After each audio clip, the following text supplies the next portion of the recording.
Did you know there's a guy who rode on a wave for 7.5 miles? It was accomplished by Brazilian surfer Picaruta Salazar in 2004.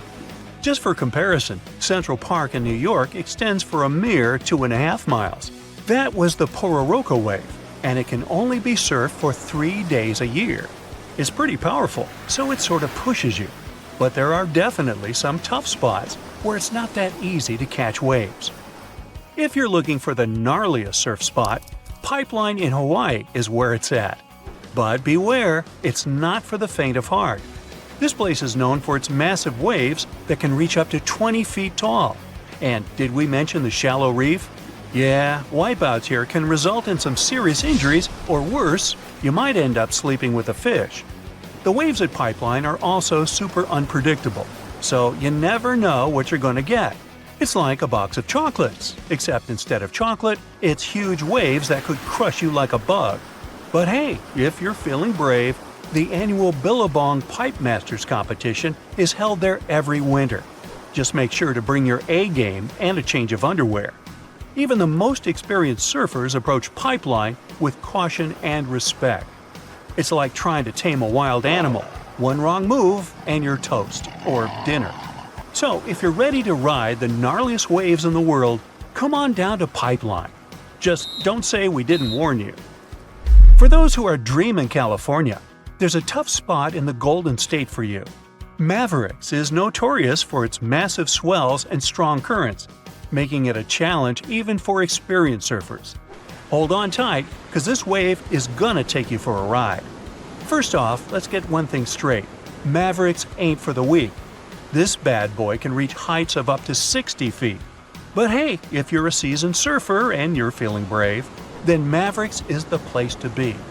Located just off the coast of Half Moon Bay, this spot is known for its massive swells and killer waves. It's like the Hulk of surf spots, big, bold, and ready to smash. Now, don't go thinking that Mavericks is all about the waves. Oh no, my friend. This spot is also home to some of the coolest surfers around. These dudes and dudettes live for the rush of catching a maverick wave, and they'll do whatever it takes to get out there. But here's the thing, Mavericks isn't just about surfing, it's also about community. These surfers have each other's backs, and they know that when they're out there on those massive waves, they're all in it together. It's like a big, salty family. So there you have it, folks, Mavericks, the wildest, most insane surf spot in California. If you're up for the challenge, grab your board and head on out. Just remember, when you're staring down a 60-foot wall of water, it's okay to scream like a little girl. We won't judge. Chupo in Tahiti also has some of the heaviest waves in the world, breaking over a shallow reef and creating intense barrel rides. First of all, the name itself is a mouthful. It's pronounced Chupo, and it means broken skulls in Tahitian. Yeah, you heard that right, broken skulls. The waves at Chupo are massive and can reach up to 23 feet high and break over a shallow reef, which creates a super powerful wave that can barrel for hundreds of yards. And if you wipe out, well, let's just say you'll be getting up close and personal with that reef. It's like a cheese grater for your skin. So make sure you bring some Band-Aids and a good insurance policy.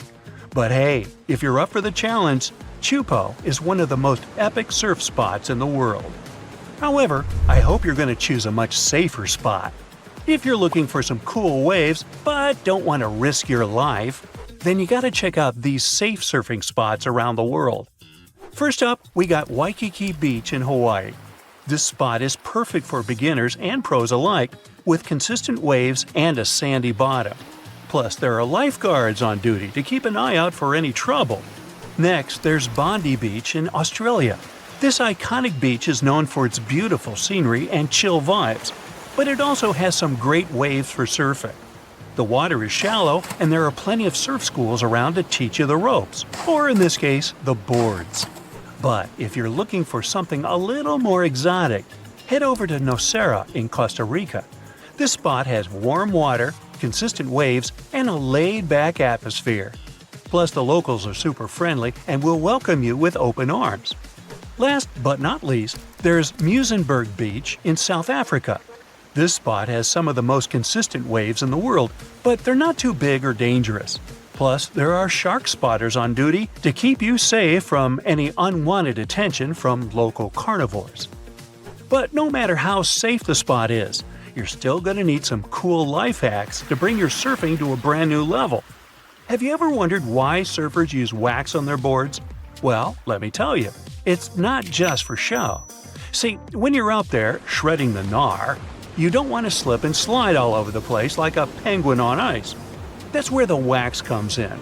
Basically, the wax creates a grip on the board so you can stick to it like peanut butter on bread. Without it, but here's the thing, not all wax is created equal. You gotta find the right kind for your board and the water conditions. It's like choosing the right flavor of ice cream for your cone. You don't want to end up with mint chocolate chip when you really wanted Rocky Road. So, next time you see a surfer waxing up their board, just remember they're not doing it for the smell, although some waxes do smell pretty sweet.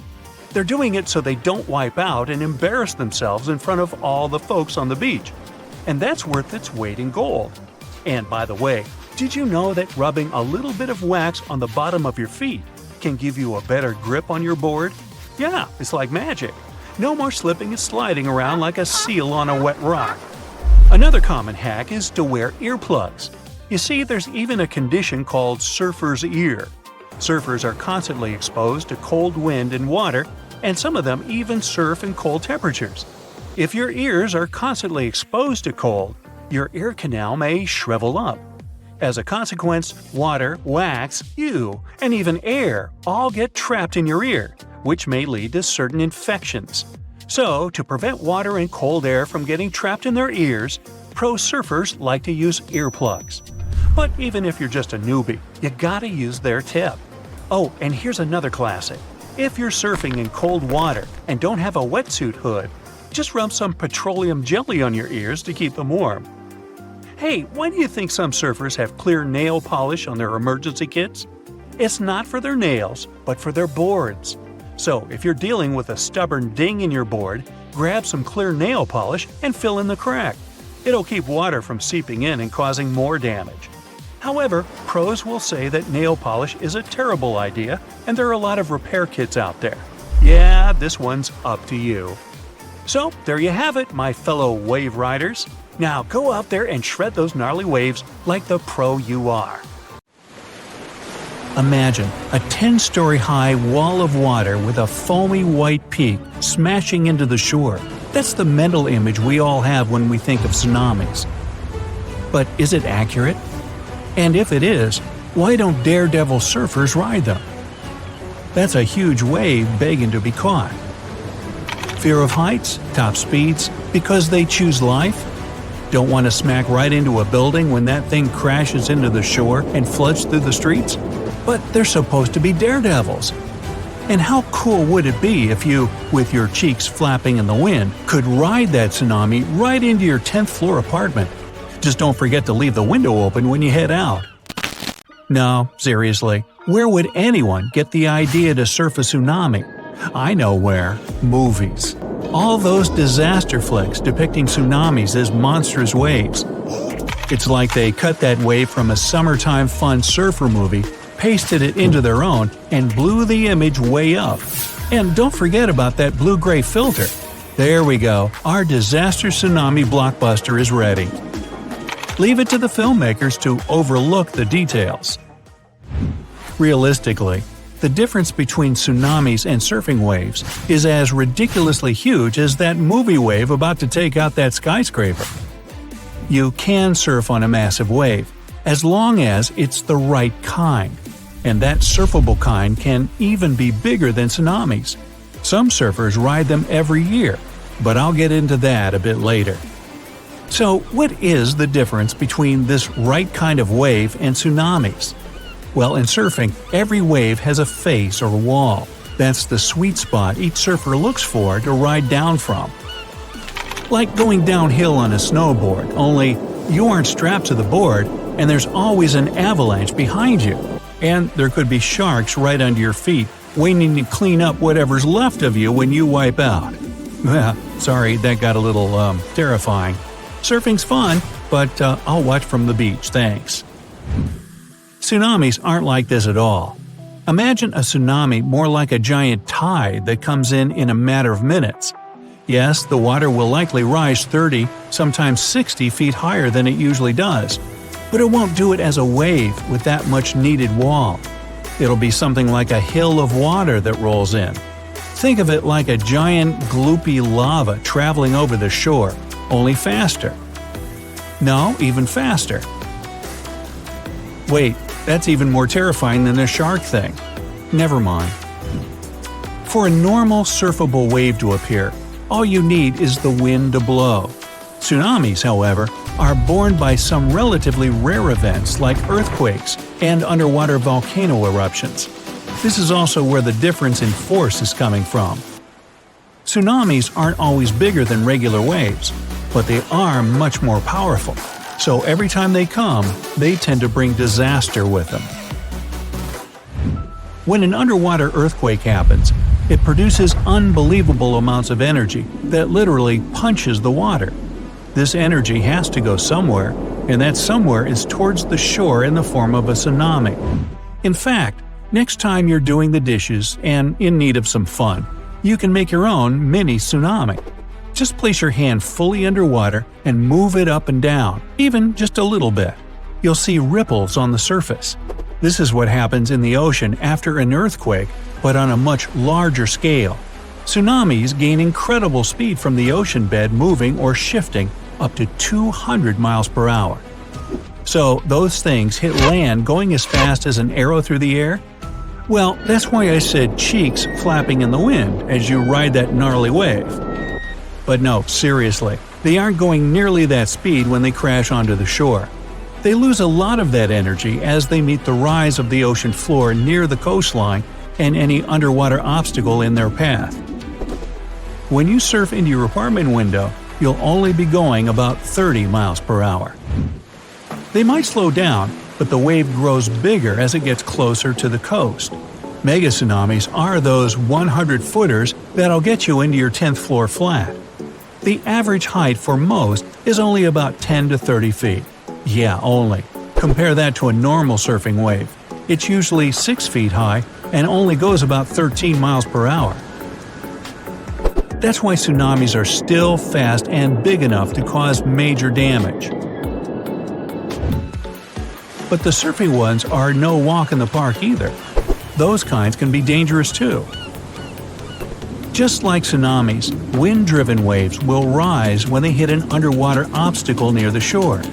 This obstacle, be it an underwater ridge or coral reef, is the main source of danger for surfers. If a surfer can't hang, they'll be dragged into the deep where sharp reefs lie. That and hitting the water doesn't exactly feel like a gentle pat on the back for a job well done. Okay, I get it. You can't surf a tsunami. But we're in what-if territory, where the rules don't apply, and my imagination likes to run wild. So let's have some fun tackling this challenge.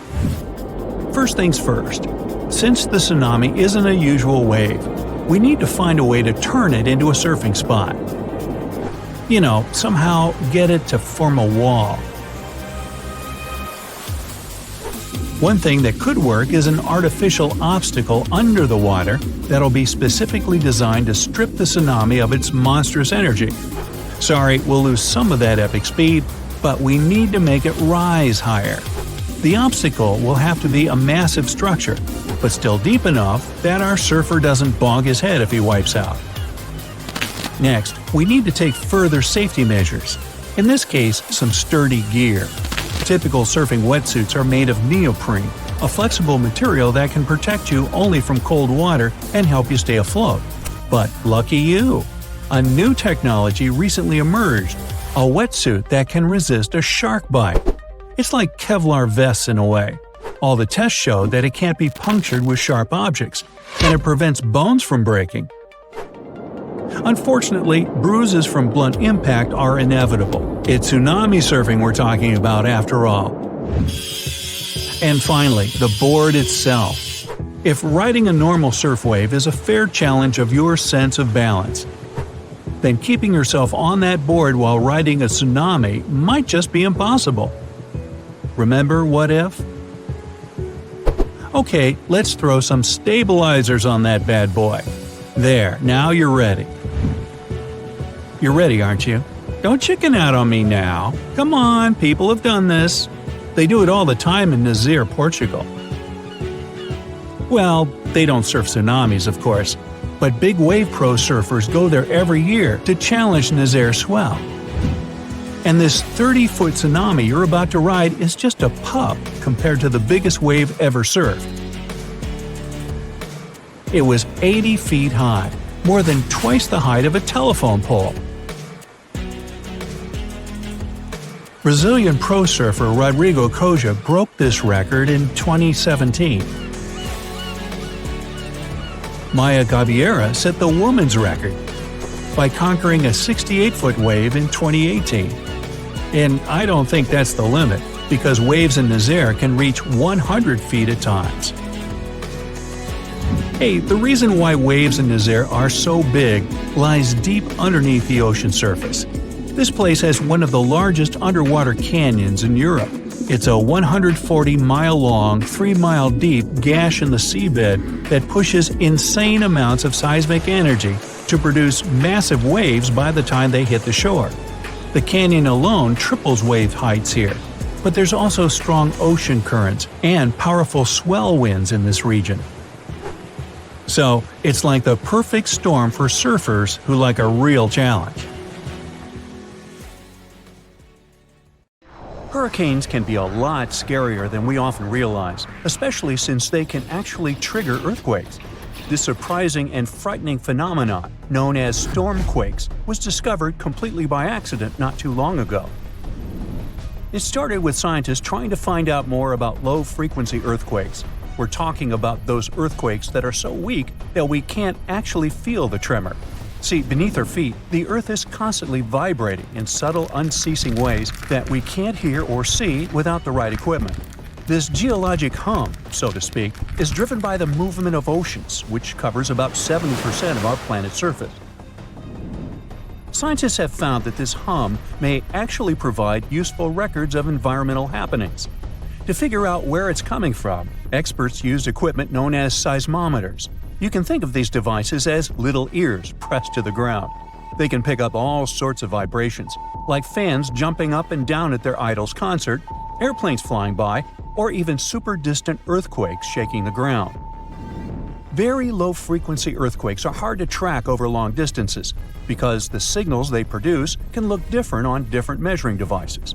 To solve this problem, experts came up with a way to track these signals by combining readings from smaller areas, kind of like putting together a puzzle. But while doing this, they stumbled upon a strange set of events that looked a bit like the earthquakes they were studying, but were not exactly the same. The first weird thing they noticed was that this specific phenomenon was seasonal. It never happened between May and August, for example. That is completely different from earthquakes, which can pretty much happen any time of the year.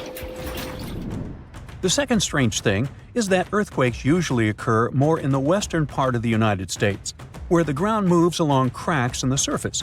But these new strange vibrations spread not just along the west coast of North America, but also over to the east side.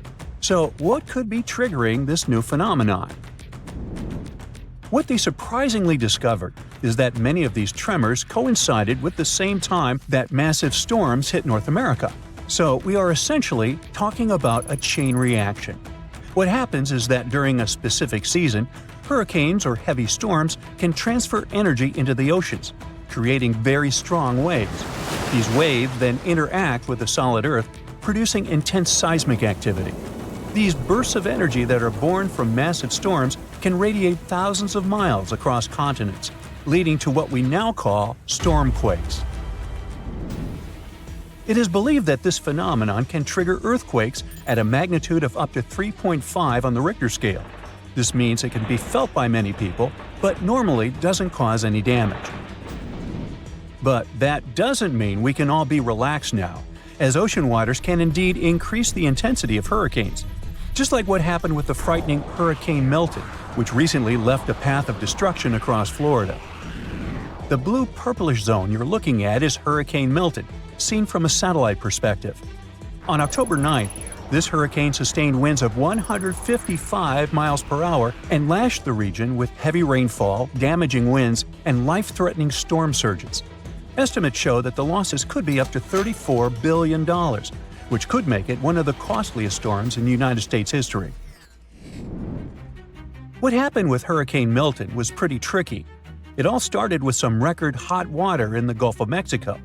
That warm water acted like a power-up, giving this hurricane the energy it needed to grow. And then, there was also this process called eye wall replacement that helped it get bigger too. We'll get to that in a moment. So as Hurricane Milton approached the coast, something unusual happened. It crossed paths with a fast-moving air current called the jet stream, which flows high up in the atmosphere. Now normally, the winds in the northern and northwest parts of a hurricane are not as strong as those in other areas. But because of this interaction with the jet stream, the winds in these parts of the storm became much stronger than expected. At nearly every turn, Hurricane Milton surprised everyone and intensified faster than we have seen in ages. It threatened to slam both Florida's west and east coasts with a dangerous surge of water, putting the bustling area of Tampa Bay, which is home to over 3 million people, at serious risk. So how did Milton become such a major problem? Well, the problem started in the eastern Pacific Ocean. Usually, hurricanes follow a fairly predictable path, spinning off of Africa's coast, sailing across the Atlantic, and gaining strength in the warm Caribbean waters. But Milton had a twist in its origin story. It began as the remnants of a tropical depression that crossed over the Yucatan Peninsula and met a stalled front in the Gulf. Once Milton got going, it didn't hold back. But when it hit those record-high ocean temperatures, it was like giving it an energy drink. The warm water and humid air were the perfect ingredients for a hurricane on the rise. Quickly, Milton's wind speeds increased by 92 miles per hour. So it went from a tropical storm to a Category 5 hurricane in less than 2 days, which is basically insane and off the charts. And if that wasn't enough, Hurricane Milton also went through this thing called eye wall replacement. Now, hurricanes spin around a mostly clear eye in the center. But overnight, Milton started forming new bands of rain on its outer edges, creating a second ring around its eye. This process helped Milton grow even bigger, spreading out the wind speeds and giving it a larger footprint. It's kind of like shedding its skin and getting ready to become even more powerful. Hurricane Milton also had this little wobble in its path, which changed where it was heading. You can think of it like a spinning top that gets nudged and wobbles a bit before finding its balance again. That wobble meant some areas could get either hit hard or be spared from the worst of the storm. Thankfully, Hurricane Milton weakened a bit because of some tricky wind changes up in the atmosphere until it finally made landfall.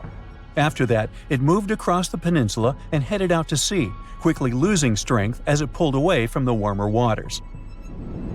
Now, even though the damage was significant, the good news, if you can call it that, is that experts were honestly expecting things to be way worse. Still, it raises a question.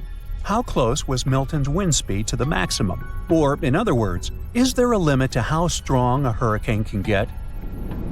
Well, the answer is yes, there is a speed limit for hurricane winds, but it's not a set number. Right now, the strongest the storm can get is around 200 miles per hour. But that maximum speed can change depending on many factors, like the heat in the ocean. Think of the ocean as the fuel for hurricanes. The warmer the water, the more fuel these storms have to work with. Experts believe that as the oceans continue to warm, they can ramp up the wind speeds and the impacts of hurricanes, making them a lot stronger. But other things can also help figure out how intense a hurricane can get. For example, the heat in the air and the temperature at the top of the clouds matter, as they also affect how fast heat moves from the ocean surface to the top of the storm. Some estimates suggest that maximum wind speeds could reach closer to 220 miles per hour until the end of the century. So it's definitely something that experts need to keep an eye on to help prevent future disasters. As we move forward, it's essential to keep researching and studying these storms. The more we understand them, the better we can protect ourselves and our communities. The sea is kind of rough today. Nothing special, but still, you have that sinking feeling in your stomach. Call it a sense of foreboding. Something bad is going to happen, and then you hear terrified shouts. You turn around and see a giant wave, much higher than the one surrounding it. Is it a tsunami? That's true. When people think of frightening, destructive waves, tsunamis are the first thing to come to mind. But the one that is going to crash against your ship has a different nature. It's a rogue wave. Both tsunamis and rogue waves can lead to catastrophic consequences, but the difference lies in what causes these walls of water and where the destruction they bring about occurs. So, imagine a giant 60-foot tall wave rolling over your ship. It's a miracle that the vessel doesn't sink. This massive wave, a rogue wave, seems to have appeared out of the blue, very suddenly and unexpectedly. But however mysterious, solitary, and ominous rogue waves may seem, they're actually not that rare. Now, imagine the average room in your house. The ceiling there is likely 8 feet high. A typical 2-story house is somewhere between 20 and 30 feet high. And the Statue of Liberty is 111 feet tall if we measure it from the toes to the top of the head. Now you have something to compare rogue waves with. The largest of such waves can reach a height of 50 to 90 feet. To be considered rogue, a wave must appear seemingly out of nowhere and be higher than other waves in the area. But how much higher is still under debate. Some experts think it should be at least twice as high as other large waves in the area, while others disagree. Rogue waves are also steeper than regular waves, which normally take the form of massive swells. This allows ships to maneuver up and down such waves, even when they're really high.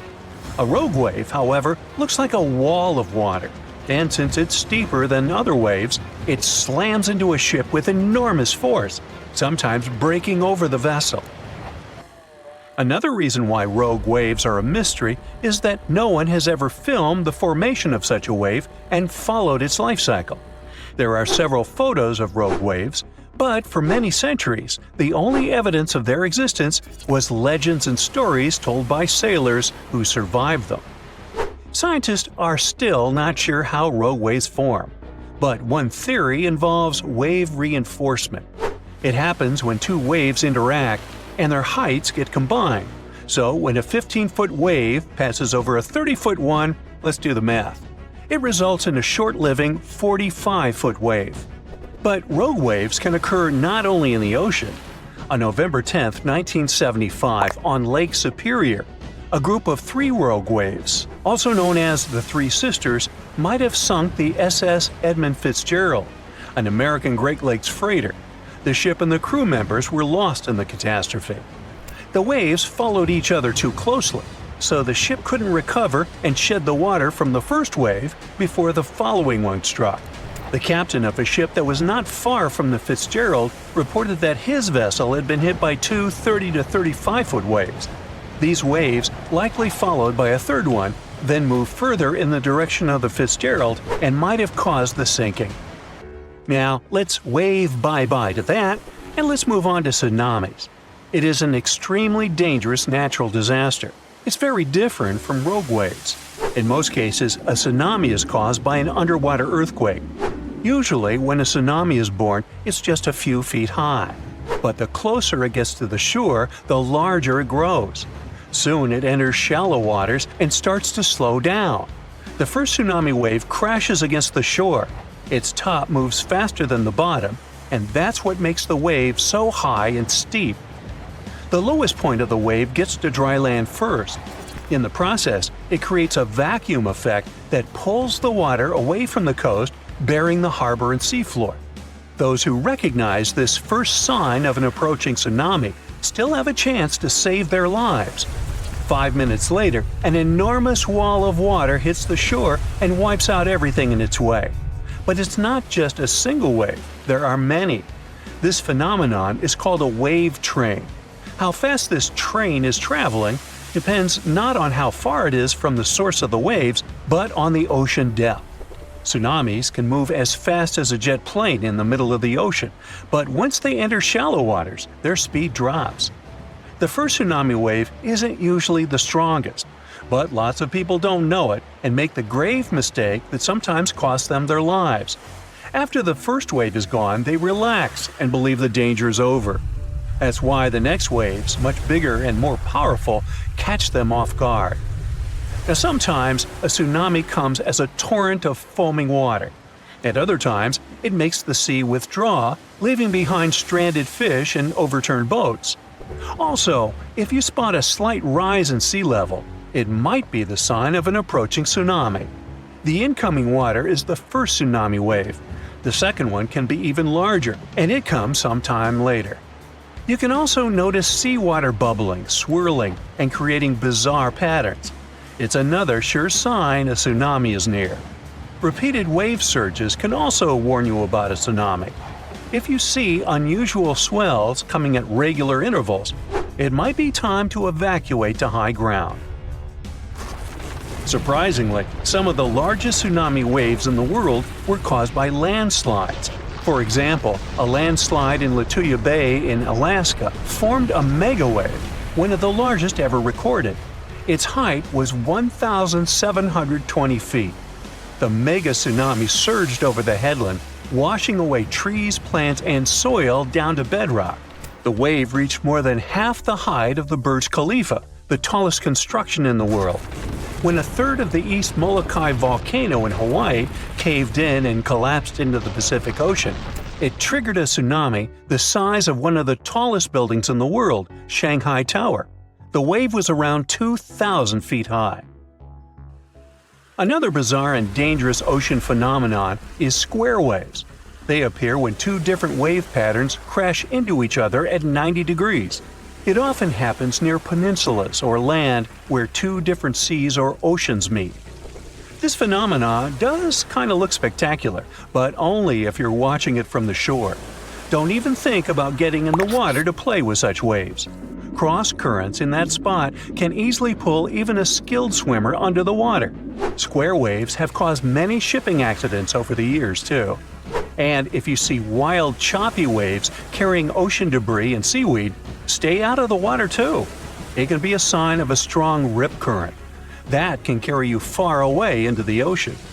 And now, let me tell you about a much larger, I would even say planet-wide phenomenon called Rossby waves. There are two kinds of such waves, oceanic and atmospheric. But since we're talking about ocean waves, yeah. Slow-moving Rossby waves are totally different from ocean surface waves. They don't look like those waves that break along the shore. No, Rossby waves are giant movements of the ocean stretching horizontally across the planet. They can span hundreds of miles in a western direction and are so massive they can change the climate conditions of our planet. They contribute to high tides and even flooding in some areas all over the world. The movement of Rossby waves are complicated and depend on the location. For example, in the Pacific, waves that are closer to the equator take from a few months to a year to travel across the ocean. At the same time, waves further away from the equator often need more than 10 years to make this journey. So, as it goes by, be sure to wave. A 4-story wall of water that only rises once in 1,300 years was recorded off the west coast of Canada. Some people blame waves like this for disappearances in the Bermuda Triangle. Rogue waves can get strong enough to sink container ships and oil rigs. The Canadian water monster didn't hurt anyone, but it did become a sensation. And it looks like we're about to see even higher and more powerful rogue waves in the future. The team of Marine Labs, the company that operates the buoy that got caught in the Ucluelet wave, couldn't believe the data they saw.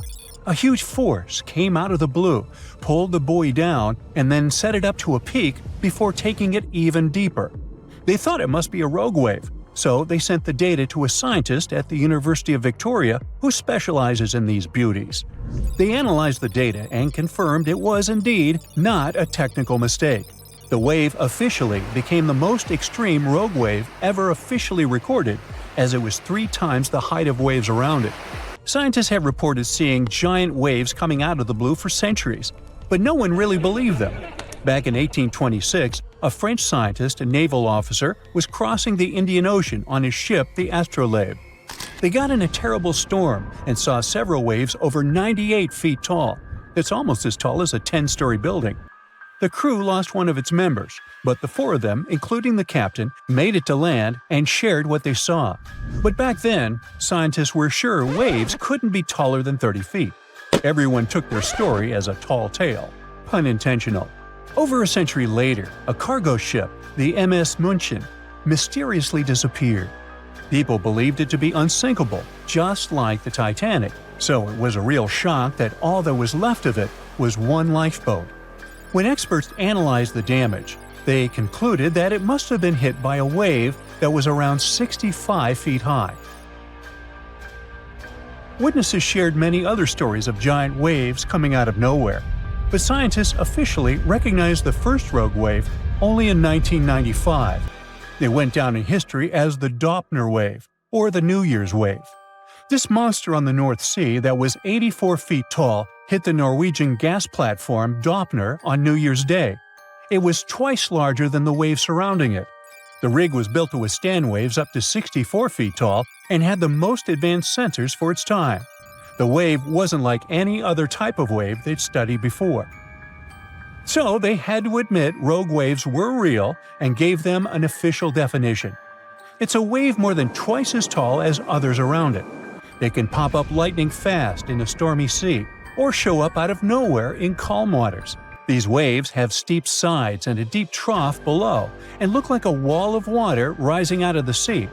They're so intense that they can even swallow up rescue helicopters trying to do their job. In 2007, America's National Oceanic and Atmospheric Administration made a list of 50 historical maritime tragedies that were most likely caused by rogue waves. Some of the events on the list happened not in the open water, but in lakes. Lake Superior has something that's got the name Three Sisters. It is a series of three large waves, one after another. The second wave covers the ship's decks before the first one is gone. The third wave jumps in and adds extra water. These three sisters overload the ship. There's a theory that this phenomenon took down the freighter Edmund Fitzgerald in 1975. There are two main theories trying to explain how rogue waves happen. First, we've got the linear addition theory. Imagine waves cruising through the ocean at their own speeds. When these waves cross paths, they team up and become stronger to turn into a rogue wave. Then there's the nonlinear focusing theory. It says waves like to roll in groups, and when they spend time together, they exchange some energy. Sometimes, this energy exchange turns into a rogue wave. To predict the formation of these freaky waves, scientists would need an innovative radar system to keep a constant eye on the waves near a boat. They'd collect all the data and put in a math model that would create a real-time picture of what the ocean surface looks like at that very moment. This model would need to do new calculations of the surface situation every 5 minutes. It would let the crew know if there were any extreme waves coming up in the next several minutes. Such a system doesn't exist yet, but there is a huge progress in this direction. Scientists from the University of Melbourne went on an expedition to Antarctica and found out that strong winds play a big role in the creation of rogue waves. It looks like they're caused by a mix of strong winds and the random way waves move and interact with each other. This idea was tested in labs before, but now they've proven it happens in real oceans too. To study these waves, the scientists use special 3D cameras. These cameras work like human eyes, taking lots of images in a row to create a detailed 3D picture of the ocean surface. It showed that rogue waves happen more often when waves are young, which means they're just starting to form and are more affected by the wind. When strong winds blow over young waves, they make the waves taller, longer, and faster, but not evenly. Some waves steal energy from nearby waves and grow much bigger, which is how rogue waves form. The scientists noticed these giant waves happened about once every 6 hours.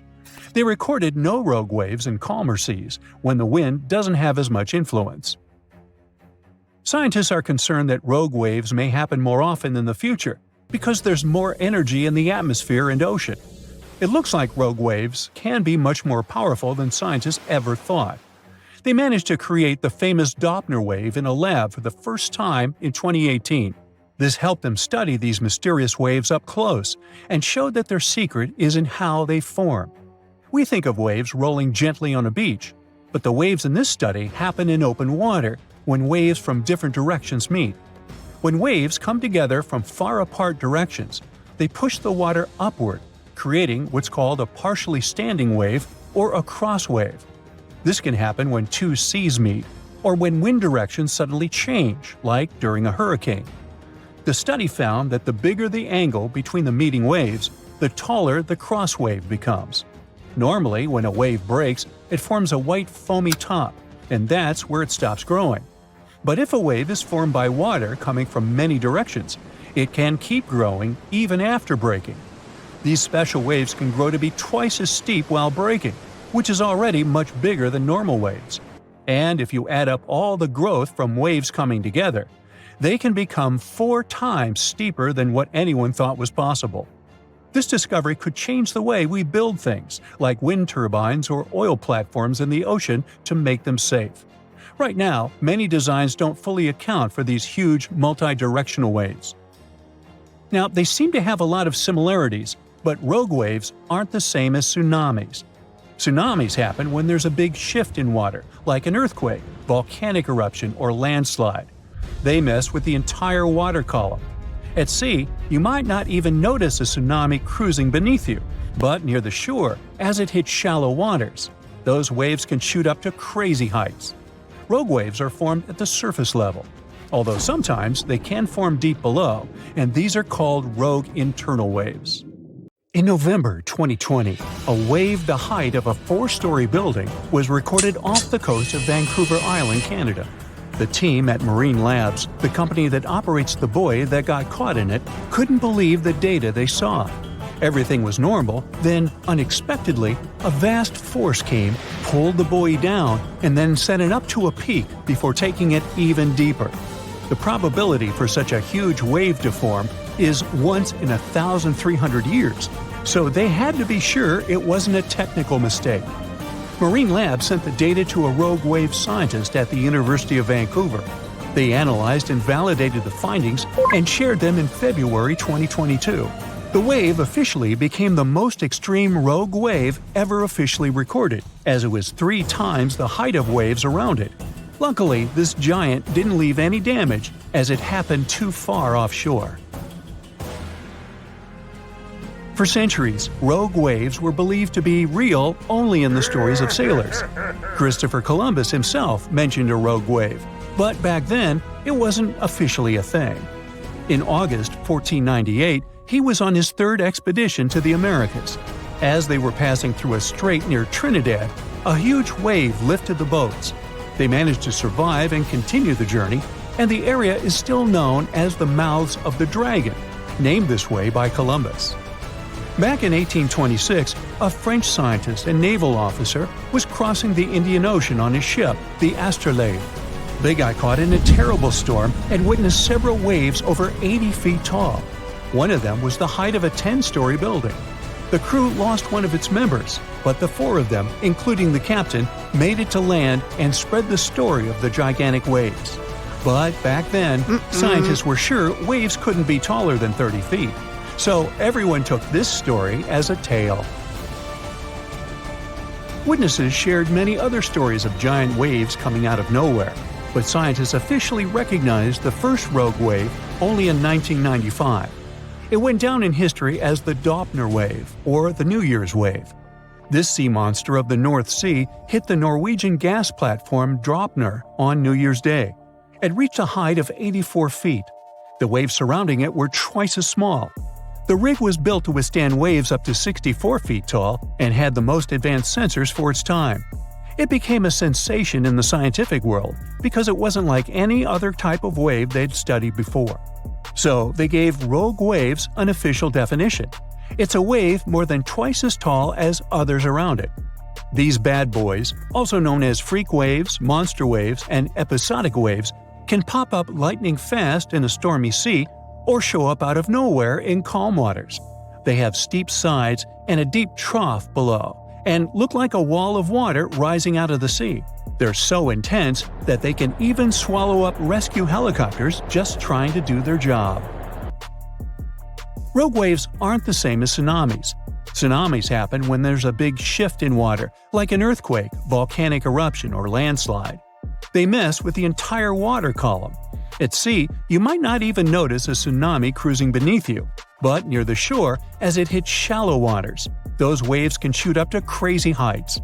Rogue waves are formed at the surface level, although sometimes they can form deep below, and these are called rogue internal waves.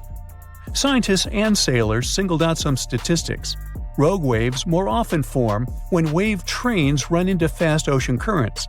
The coast of South Africa is one good place for that. There are concerns that these water beasts may happen more often in the future because there's more energy in the atmosphere and ocean. It means larger and more frequent rogue waves and more ships lost at sea. Rogue waves aren't limited to oceans and can even occur in lakes. Lake Superior witnesses something that got the name Three Sisters. It's a series of three large waves, one after another. The second wave covers the ship decks before the first one is gone. The third wave jumps in and adds extra water. These three sisters overload the ship. There's a theory that this phenomenon took down the steamship Edmund Fitzgerald in 1975. Rogue waves are also dangerous because they form rogue holes in the water. When the wave builds up, it draws in all the water around it. So, near the base, these holes can be very deep. If the bow or stern of a ship ends up in one, the ship can instantly sink. Some oceanographers believe that rogue waves are to blame for the disappearance of ships in the notorious Bermuda Triangle in the Atlantic Ocean. Storms from several directions converge in this mysterious area, so rogue waves are more likely to gain force here. And because they can reach a height of 100 feet, they can theoretically bring down an airplane, not just ships. There are two main theories trying to make sense of how rogue waves happen. First up, we've got the linear addition theory. Imagine waves cruising through the ocean at their own speeds. Now, when these waves cross paths, they team up and become stronger, cooking up a rogue wave. Then there's the nonlinear focusing theory. It says waves like to roll in groups, and when they spend time together, they share some energy. Sometimes, this energy exchange turns into a rogue wave. To predict the formation of these freaky waves, scientists would need an innovative radar system to keep a constant eye on the waves near a boat. They'd collect all the data and toss it into a fancy math model that paints a real-time picture of what the ocean surface looks like at that very moment. This model would need to do new calculations of the surface situation every 5 minutes. It would let the crew know if there were any extreme waves coming up in the next several minutes. Such a system doesn't exist yet, but as scientists measure more rogue waves, mathematicians may find a way to alert us of the upcoming rogue waves rising out of the water. Sometimes you can hear the term sneaker wave as a synonym for rogue waves, but oceanographers claim there's a difference. Rogue waves occur mostly in the ocean, and sneaker waves build up at the shore. They're also known as king waves and sleeper waves, and they roll up much faster than usual waves when they approach the beach. They always appear without warning after smaller waves and can be powerful. They can carry swimmers further away into the ocean. But the worst part is, they can also sweep you off your feet and into the water when you're casually strolling on a jetty or the beach, or on an outcropping nearby. Oregon State University researchers found that sneaker waves form in offshore storms that carry wind energy to the ocean surface. With all that energy, several waves unite and overlap into one beast that stands higher and goes further ashore than a regular wave. Another thing that makes them more dangerous is that, just like rogue waves, they're hard to predict. Fishers, surfers, and others who spend a lot of time by the water normally know when and what to escape when it comes to big waves. With sneaker waves, that logic doesn't work. There is no set time of the year when they're more active either, but putting together some data shows you're more likely to experience one of those somewhere between April and October, and the peak would be in October and November. Sneaker waves carry huge amounts of water, sand, and gravel. Those can fill up your shoes in a matter of seconds and sweep you off your feet if you're unlucky enough to be ashore at that moment. These sea monsters also have the power to move huge logs, which carries another hazard. It's 9:59 a.m. when a man is jolted awake in his bed by a powerful, mysterious force. While he's trying to figure out what's going on, a giant 100-foot-tall column of water is already surging toward his hometown. In 20 minutes, most of his friends and family members will lose their lives when a sky-high wall of water sweeps away buildings, trees, and cars. And it can happen to you at any given time. It's the day after Christmas in 2004. Thousands of tourists from Europe and America are enjoying tropical beaches in Thailand, Sri Lanka, and Indonesia when a powerful undersea earthquake strikes off the western coast of northern Sumatra, Indonesia. It's a 9.3 magnitude earthquake, the most powerful ever recorded in Asia. It triggers one of the largest tsunamis in history, the Boxing Day tsunami, which will take the lives of 230,000 people within a few hours. The city of Banda Aceh in Sumatra, Indonesia, home to 260,000 people, is the closest to the earthquake's epicenter. In less than half an hour after the quake, huge 10-story tall waves crash into the city. More than 60,000 people lose their lives immediately. The destruction is so severe that almost no one in its path survives. Next, the tsunami hits Thailand.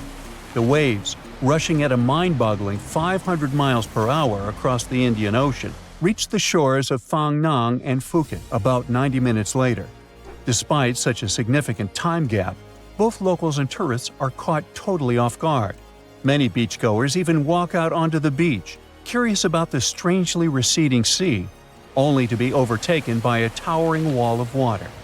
Nearly 5,400 people, including 2,000 foreign tourists, won't survive that day in Thailand. An hour after Thailand, the tsunami hits southeastern India near Chennai. Debris-filled waves push miles inland, taking the lives of more than 10,000 people. Sri Lanka faces even worse devastation. The island will lose over 30,000 people, and hundreds of thousands will become homeless. The tsunami's incredible strength is evident even far away. 8 hours later, it claims its last victims in South Africa, 5,000 miles from the quake's epicenter. There, rogue waves catch swimmers off guard. Researchers from NOAA's Center for Tsunami Research explain that the destruction was due to the sheer power of the earthquake. It originated from a megathrust fault. That's where heavy ocean plates dive beneath lighter continental plates. These faults are the largest in the world and lie underwater. The 2004 earthquake ruptured a 900-mile stretch of the Indian and Australian plates, 31 miles beneath the seafloor. Plus, instead of one quick jolt, the quake lasted for 10 minutes and released an unimaginable amount of energy. During the shaking, massive sections of the seafloor moved upwards by 130 feet. That's a lot. Such a sudden movement set colossal waves rippling across the ocean. Imagine it like dropping a massive pebble into the water. The thing is, tsunami waves aren't like those surfing waves you may imagine. No, they look like a fast-moving whitewater river that floods everything in its way. If you get caught in those raging waters, it's almost impossible to survive. If the powerful currents don't pull you under, floating debris will. That's the reason why, during earthquakes, there are usually many injuries and fewer lives lost. With tsunamis, it's the opposite. There's way fewer injuries than fatalities because it's too hard to survive. Catastrophic tsunamis like the one in 2004 are rare. That's why India and Sri Lanka had no record of such disasters. This lack of experience, combined with the absence of warning systems, made the consequences of the disaster even more tragic. People didn't feel the earthquake because they were far from the epicenter. And with no natural warning signs, no official alerts, and no history of tsunamis, the waves that hit crowded coastlines had devastating effects. By the way, the Pacific Ocean, the largest ocean on Earth, is where most earthquakes and tsunamis occur. Locally damaging tsunamis strike somewhere in this ocean about once every 1 to 2 years. 76% of the recorded fatal tsunamis happened in the Pacific. And 99% of tsunami casualties are caused by local or regional tsunamis, which occur more often and hit quickly. But then a question arises: could a tsunami as devastating as the Boxing Day one happen again? Unfortunately, the answer isn't very straightforward. A warning system has indeed been established in the Indian Ocean. Its goal is to alert coastal nations of potential tsunamis. But human behavior is still a critical challenge. This became clear during a real-life test in 2012. That's when many residents of Banda Aceh, Indonesia, simply ignored evacuation towers after a tsunami warning. People never seem to learn, huh? The Indian Ocean Warning Network uses undersea pressure sensors placed near tectonic plate fault lines. These sensors detect any changes and transmit data to surface buoys, which then send it via satellite to control centers on land. Authorities analyze the information and decide whether to issue warnings and evacuate at-risk areas. Aceh, located on one of the world's most active fault lines, implemented additional safeguards. They installed sirens in coastal cities, and people get alerts on their cell phones. Plus, there are evacuation towers, reinforced concrete structures capable of holding 500 people. They are special safe zones. Authorities did test how well prepared people were. In 2009, 18 Indian Ocean countries participated in an evacuation drill, simulating a large earthquake. Thousands of coastal communities took part in this drill, and officials concluded that the exercise had been a success.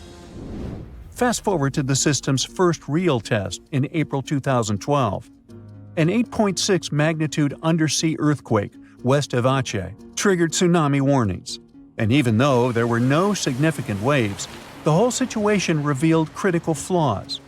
Many residents ignored evacuation towers, choosing instead to flee by car or motorbike. This led to citywide traffic jams, with people getting stranded in areas vulnerable to a potential tsunami. It was chaos. Some residents even went back to the beach to look for the signs of a tsunami, which is a life-threatening mistake. So apparently, there is still a lot of work to do when it comes to tsunami survival. But what you need to know by heart is the signs of an impending tsunami. First of all, it's severe ground shaking. Strong earthquakes near coastal areas can generate tsunamis. If you notice that water on the beach starts to recede at an alarming rate, exposing the ocean floor, reefs, and stranded fish, run. Then there might be unusual ocean sounds. Keep in mind that a loud roaring noise, resembling a train or jet engine, may accompany an approaching tsunami. If you notice any of these warning signs, do not wait for official evacuation orders. Leave low-lying coastal areas immediately and move to higher ground as fast as possible. If you're at home, make sure your family members know about the tsunami and follow official guidance. You should remember that locally generated tsunamis may strike within minutes. You have to act quickly. If it's a distant tsunami, you may have more time to evacuate. If you don't have an opportunity to move inland, hide in high reinforced concrete buildings. Avoid staying in small buildings or homes in low-lying areas. If you're on a boat, stay offshore. Tsunami activity isn't as dangerous in deep water, so avoid returning to port during a tsunami warning. If you're already in port, check with harbor authorities for guidance. If it's possible to move to deep water, do it in an orderly manner. It may be safer for small boat owners to leave their vessel and move to higher ground. And always, prioritize moving to higher ground over saving your belongings. If you live in a coastal area, you can take some measures to protect your property in advance. Since most tsunami waves are under 10 feet, you may consider elevating your house. It can reduce damage. You can also consult an engineer to assess and reinforce your home. And finally, don't forget to protect outbuildings too, and create fences that will allow animals to reach higher ground. There's something really bizarre going on at these 12 points scattered across the Earth. The vile vortices, as they're called, are these creepy spots over the Tropic of Cancer, the Tropic of Capricorn, and the North and South Poles, where weird forces seem to take over. You've probably heard of the most famous one, the Bermuda Triangle. It's believed that more than 50 ships and 20 airplanes have mysteriously disappeared in this area, which is located between Florida, Bermuda, and Puerto Rico. But what most people don't realize is that the Bermuda Triangle actually has 11 siblings, and these other spots can be even more terrifying. Let's start with Mohenjo-Daro. This was a thriving city located in what is now Pakistan. Built around 2500 before the Common Era, this urban center was once home to about 40,000 people. But then, suddenly, people abandoned it by the year 1700 before the Common Era. In the 1940s, an archaeologist discovered 39 human skeletons at the site, which fueled the theory that the city was invaded by some other civilization at some point. But honestly, it's hard to confirm that, since archaeology doesn't really explain the city's sudden destruction or the disappearance of its people. It's led to a bunch of bizarre theories. One of them talks about an ancient extraterrestrial race that might have lived there, and a malevolent wind that swept through the city. Another ancient city with a similar mystery is the Great Zimbabwe. Its construction began in the 11th century, and at its peak it housed up to 18,000 people. But for reasons we'll probably never fully understand, it was abandoned in the 15th century. Archaeologists were really interested in this place, and that's when things got even weirder. They found 8 of these birds, now called the Zimbabwe birds. These soapstone sculptures were found sitting on stone columns that were over 90 centimeters tall. Nothing like them has ever been found anywhere else, and their meaning is still a total mystery. Some think each bird represents a new king, but other theories suggest they were ancient animals very dear to the people who lived there. Adding to the mystery, local legends talk about a strange, short man who's sometimes seen wandering around, but he always disappears before anyone can get close. Then there's Easter Island, another one of the 12 Vile Vortices. It's located in the eastern Pacific Ocean, and it's famous for its nearly 1,000 enormous statues called moai. We still don't know what they mean, or how they were made. Some of them are almost 30 feet tall and weigh as much as 80 tons. Today, it wouldn't be that tough to move and carve these statues, but we're talking about a period between the years 1100 and 1680. So nobody really knows how they did it. Some specialists believe these statues were carried across the island, while others think they were pushed on log rollers. But the most bizarre theories suggest extraterrestrials were involved. Algeria is another land rich in ancient mysteries, and one of the most fascinating is something called the Jedars. These are 13 monuments with square stone bases and angular mounds, built between the 4th and 7th centuries. But the weird part is, no one knows their purpose. One of them had an inscription in Latin, but it was so worn down that the message was nearly impossible to read. The best guess so far is that these monuments were probably tombs for royalty, although no one knows exactly who was supposed to be buried there. What we do know is that there are many myths related to strange disappearances in the region.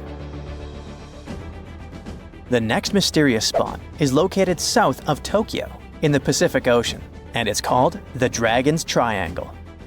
Does that name ring a bell? Yep. Just like the Bermuda Triangle, this area is known for strange disappearances of airplanes and ships. One of the most chilling stories dates back to 1945, when a plane allegedly vanished. The pilot supposedly sent a radio transmission right before the aircraft disappeared, claiming that something strange was happening in the sky, like it was opening up or something. While this story is definitely eerie, the truth behind it and many other Dragon's Triangle legends is still up for debate. If you type Hamakulia Volcano into Google Earth, you'll find it located in Hawaii's Ring of Fire. But this place is so shrouded in mystery that it's hard to find much information about it. Some legends speak of unusual electrical energy being detected in the area, And there's even a story about an eyewitness who claimed to see a plane flying over it totally disappear from the radar. Another eerie spot is the South Atlantic anomaly, which is an area on Earth where natural radiation flows out of control. While this doesn't affect our daily lives on the surface, it has a pretty big impact on Earth's atmosphere. The radiation there is so intense that it can knock out the onboard computers of spacecraft and interfere with the data collected by satellites passing through the area. To deal with this, specialists had to add an additional shield to the International Space Station. The South Atlantic anomaly is also linked to a weird event that astronauts experience called cosmic ray visual phenomena. They've reported seeing random flashes of light or shooting stars out there in space, but it's all just some kind of illusion. From wild radiation to strange seismic activity. The Wharton Basin in the Indian Ocean is a place known for unusual tectonic events. In April of 2012, a massive earthquake measuring magnitude 8.6 hit the region. This was considered the largest intraplate earthquake ever recorded, meaning it happened within a tectonic plate rather than at its boundary. This caught the attention of scientists, who now speculate that the region might be forming a new boundary between the Australian and Indian plates. But for now, this is all still one big mystery. Now let's head to the Pacific Ocean. More specifically, to the New Hebrides Trench. This submarine trench is about 750 miles long and 45 miles wide. It formed when the Australian plate slid under the New Hebrides plate. There's no doubt that this is one of the creepiest and deepest spots in the ocean. The danger isn't just down in the deep sea either, as this trench has been connected to several earthquakes that affected New Caledonia and Vanuatu. This area also has some strange features. For example, when scientists explored it, they didn't find a single grenadier fish down there. This type of fish is one of the most common deep-sea creatures you'd expect to see in trenches around the Pacific. So why aren't they around the New Hebrides Trench? Maybe they know something we don't. The two remaining vile vortices are the North and South Poles. These two are on the opposite ends of the planet, but they share one thing in common: strange disappearances. One of the most famous stories from the North Pole happened in 1897. 3 brave explorers set out on a journey to reach the North Pole using a hot air balloon. But they never completed their mission. Their mysterious disappearance remains one of the most intriguing, unsolved mysteries in the history of Arctic exploration. The South Pole is also known for similar mysteries. It's believed that hundreds of people may be buried beneath the snow and ice of the coldest continent on Earth. Even with all the advancements in technology and knowledge, the South Pole can still be extremely dangerous for anyone who ventures there. The temperatures can drop to almost minus 130 degrees Fahrenheit, and the winds can get up to 200 miles per hour. And that's definitely enough reason to stay away. Now that you're familiar with the 12 vile vortices, let me tell you something even stranger. If you look at a map, you'll see that these places are arranged in a way that looks pretty similar across the globe. Here's the weird part. If you connect these spots where unexplained events have occurred, you actually form the geometric shape of an icosahedron. This could be just a huge coincidence, but the fact that these mystery spots align with this shape makes them even more intriguing. Welcome to the Spirit of Discovery cruise ship, which will take you on an unforgettable sea voyage around the Canary Islands. The azure endless ocean, delicious food, the highest service, premium cabins, and a terrible nightmare that you will probably remember for the rest of your life. This is exactly how one luxury trip of the Saga Cruises Company ended last year. Instead of relaxing during the cruise, passengers felt fear and horror, and even had health problems. And that's why. On October 24th, the Spirit of Discovery liner started a 2-week cruise around the Canary Islands. There were about 1,500 people on board. About 1,000 were passengers, and the rest were crew members. The first week went great. But then the liner encountered a serious problem called nature. There were strong winds and big waves.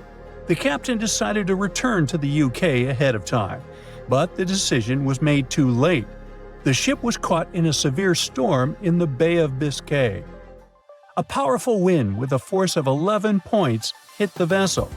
To make it easier for you to understand, the 11-point wind is able to tear out trees together with roots, destroy residential buildings, and plunge entire cities into chaos. Such a storm is rare, but Spirit of Discovery was unlucky enough to get into its epicenter. 11 points is the penultimate place on the Beaufort scale, which determines the wind rating. The most powerful storm has 12 points, and this is a hurricane. The wind reached a speed of 65 miles per hour, which is about the same as the average speed of a car on a highway. Not only did it push the Spirit of Discovery, but it also raised huge waves 25 feet high.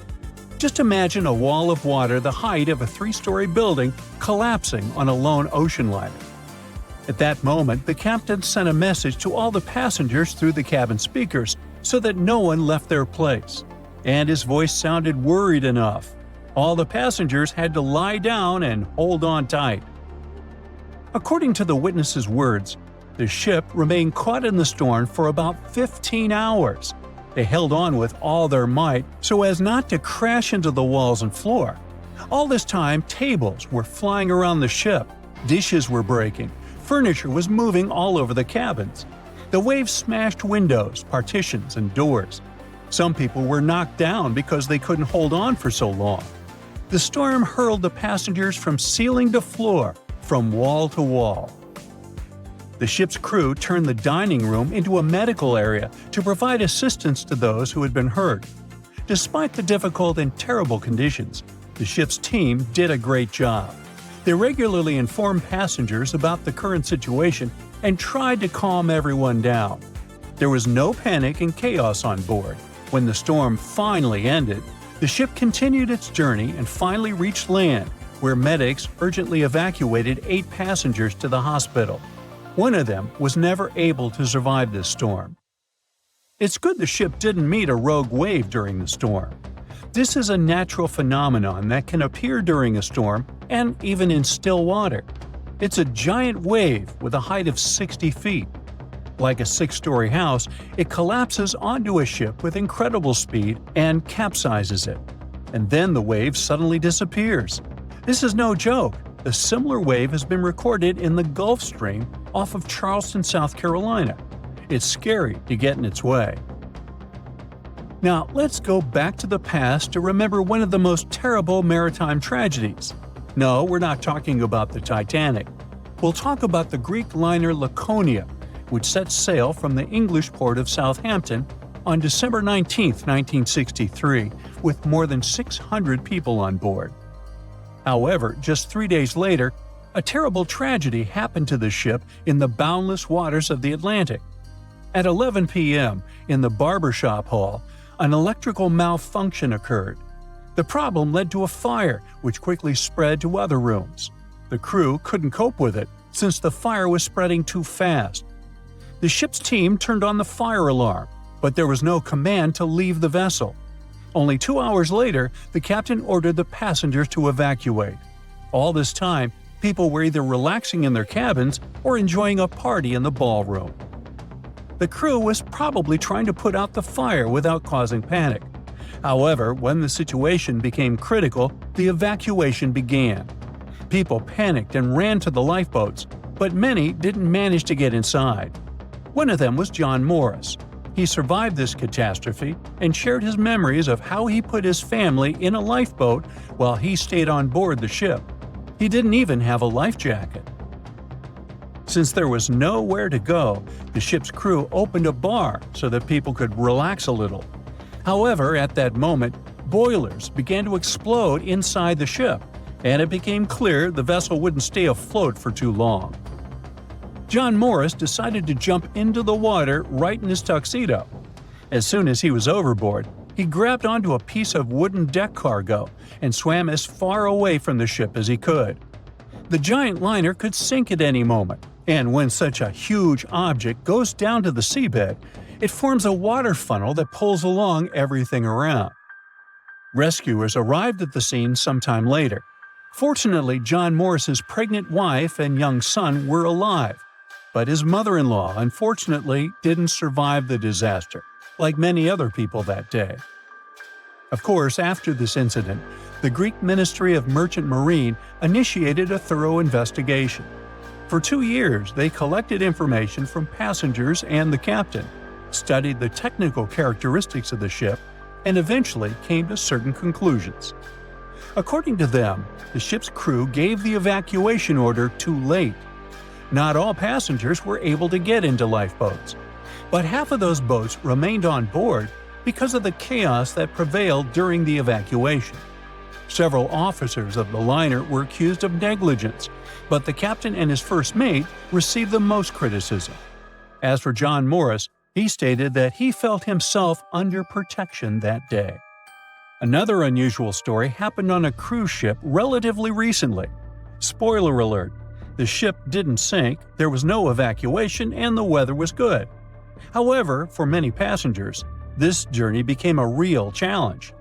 Imagine that you've been working for a long time and saving up money to go on your dream trip on the Celebrity Mercury cruise ship in the Caribbean.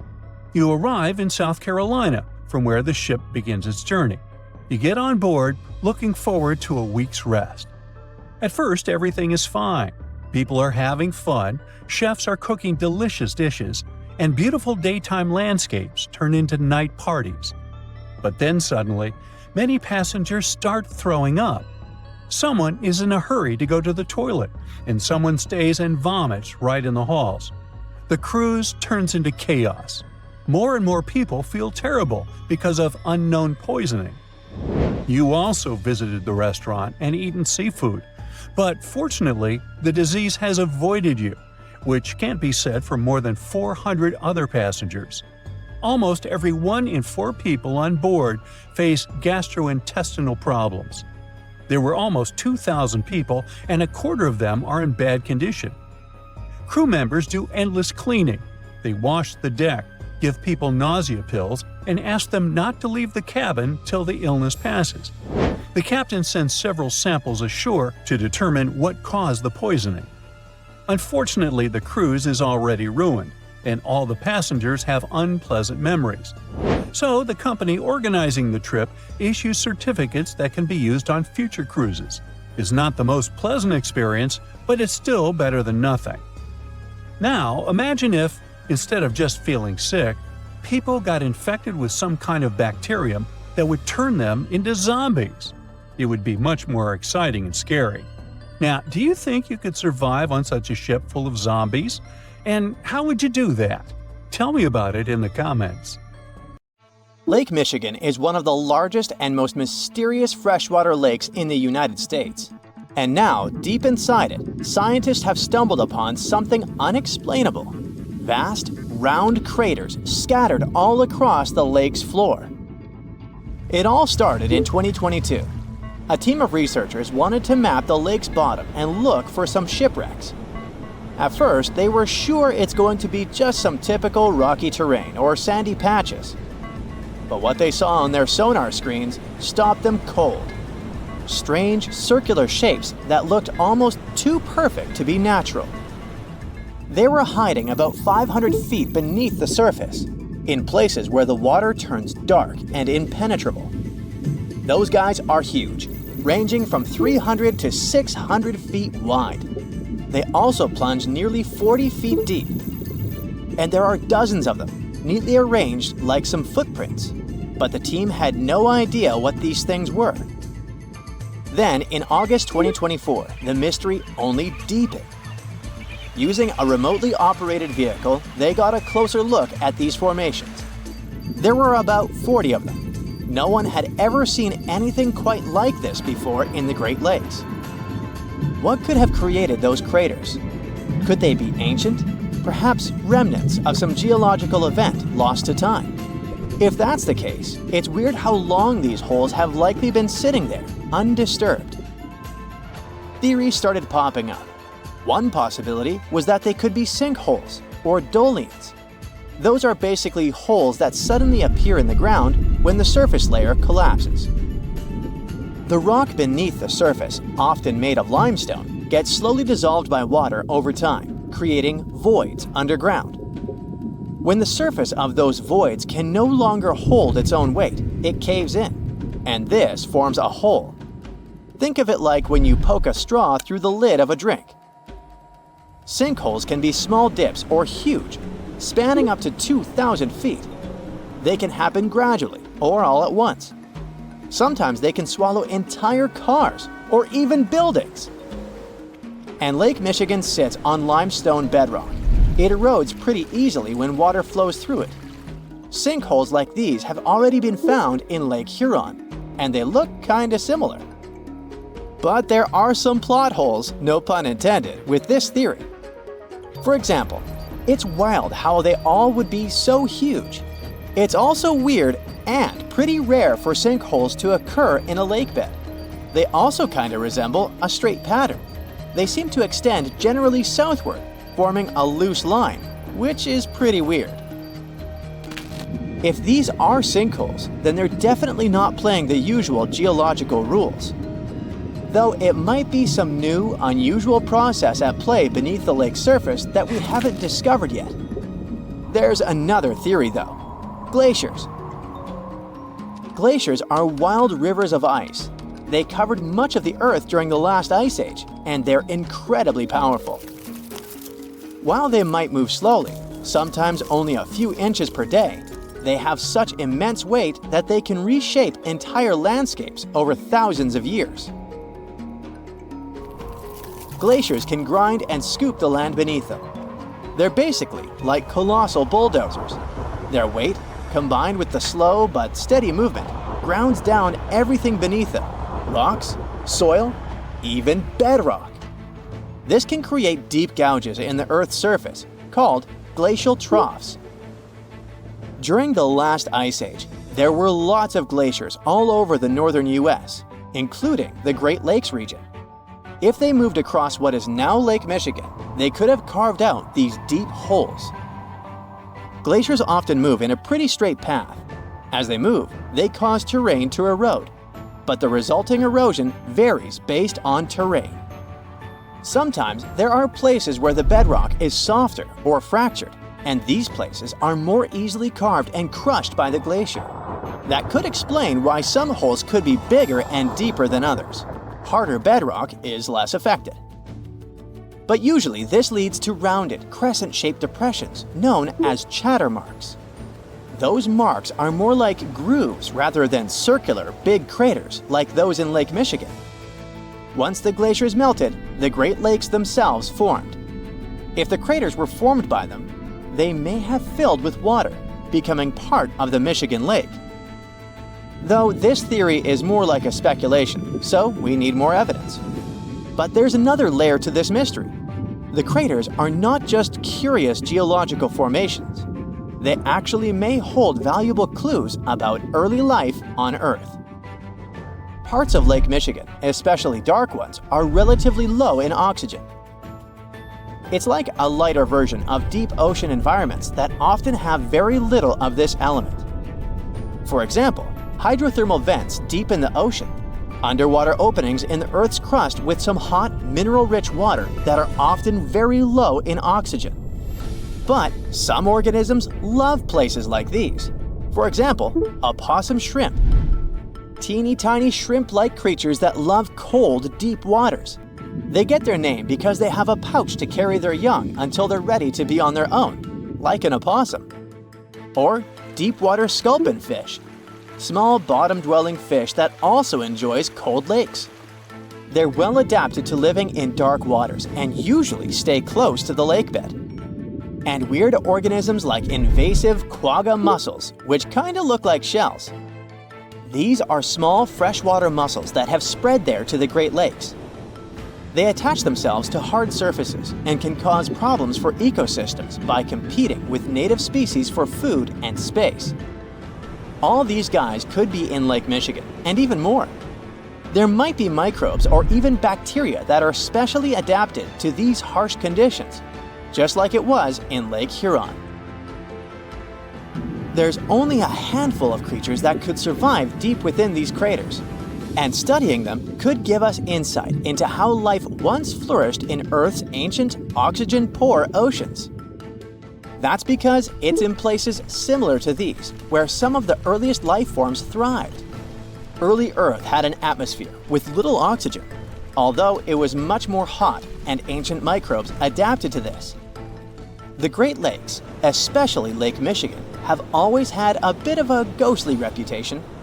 Like, even this mission was organized to study the shipwrecks. There were about 6,000 of them in the Great Lakes. Many of these wrecks are still sitting on the lake beds, preserved by the cold, fresh waters. And shipwrecks aren't the only strange things tied to the Great Lakes. Over the years, there have been stories of unexplained disappearances.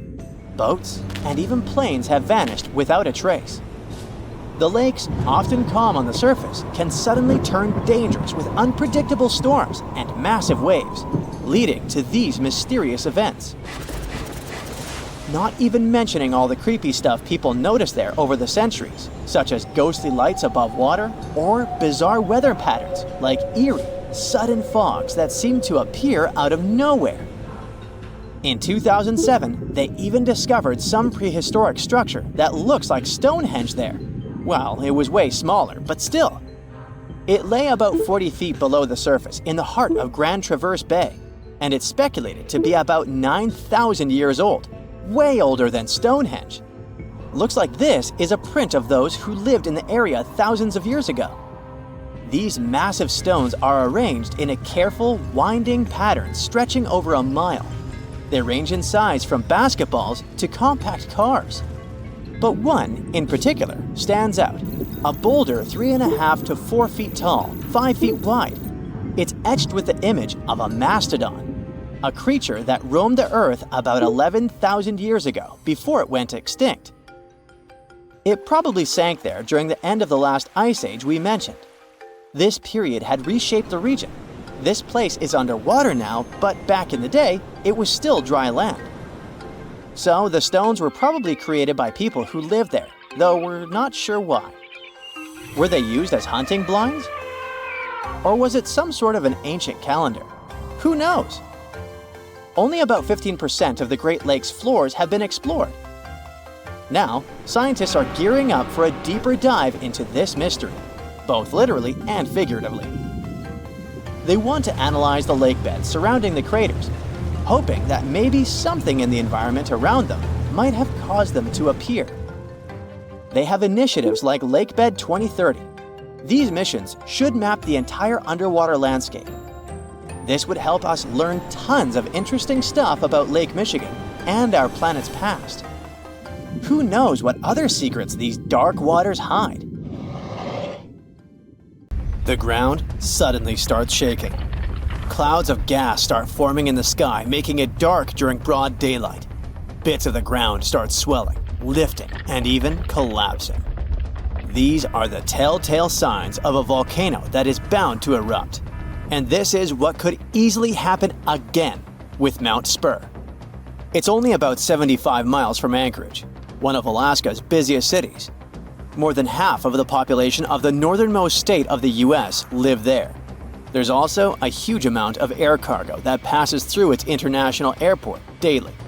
So anytime a volcano this close to such a vital hub begins to get restless, people start paying attention.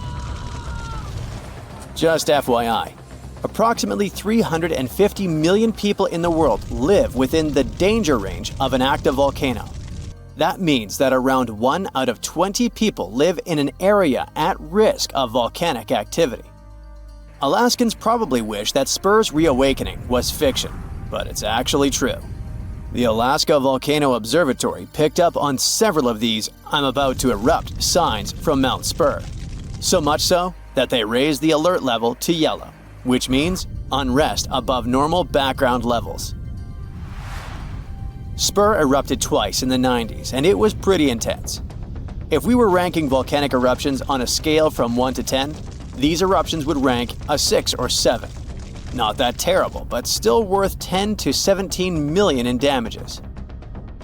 However, these numbers are nothing compared to Alaska's 1988 Redoubt eruption, another volcano that erupted and summed up a staggering $345 million in damages, mainly because its ashes hit aircraft engines, such as the KLM 747 that lost power after all its engines went off due to the ashes.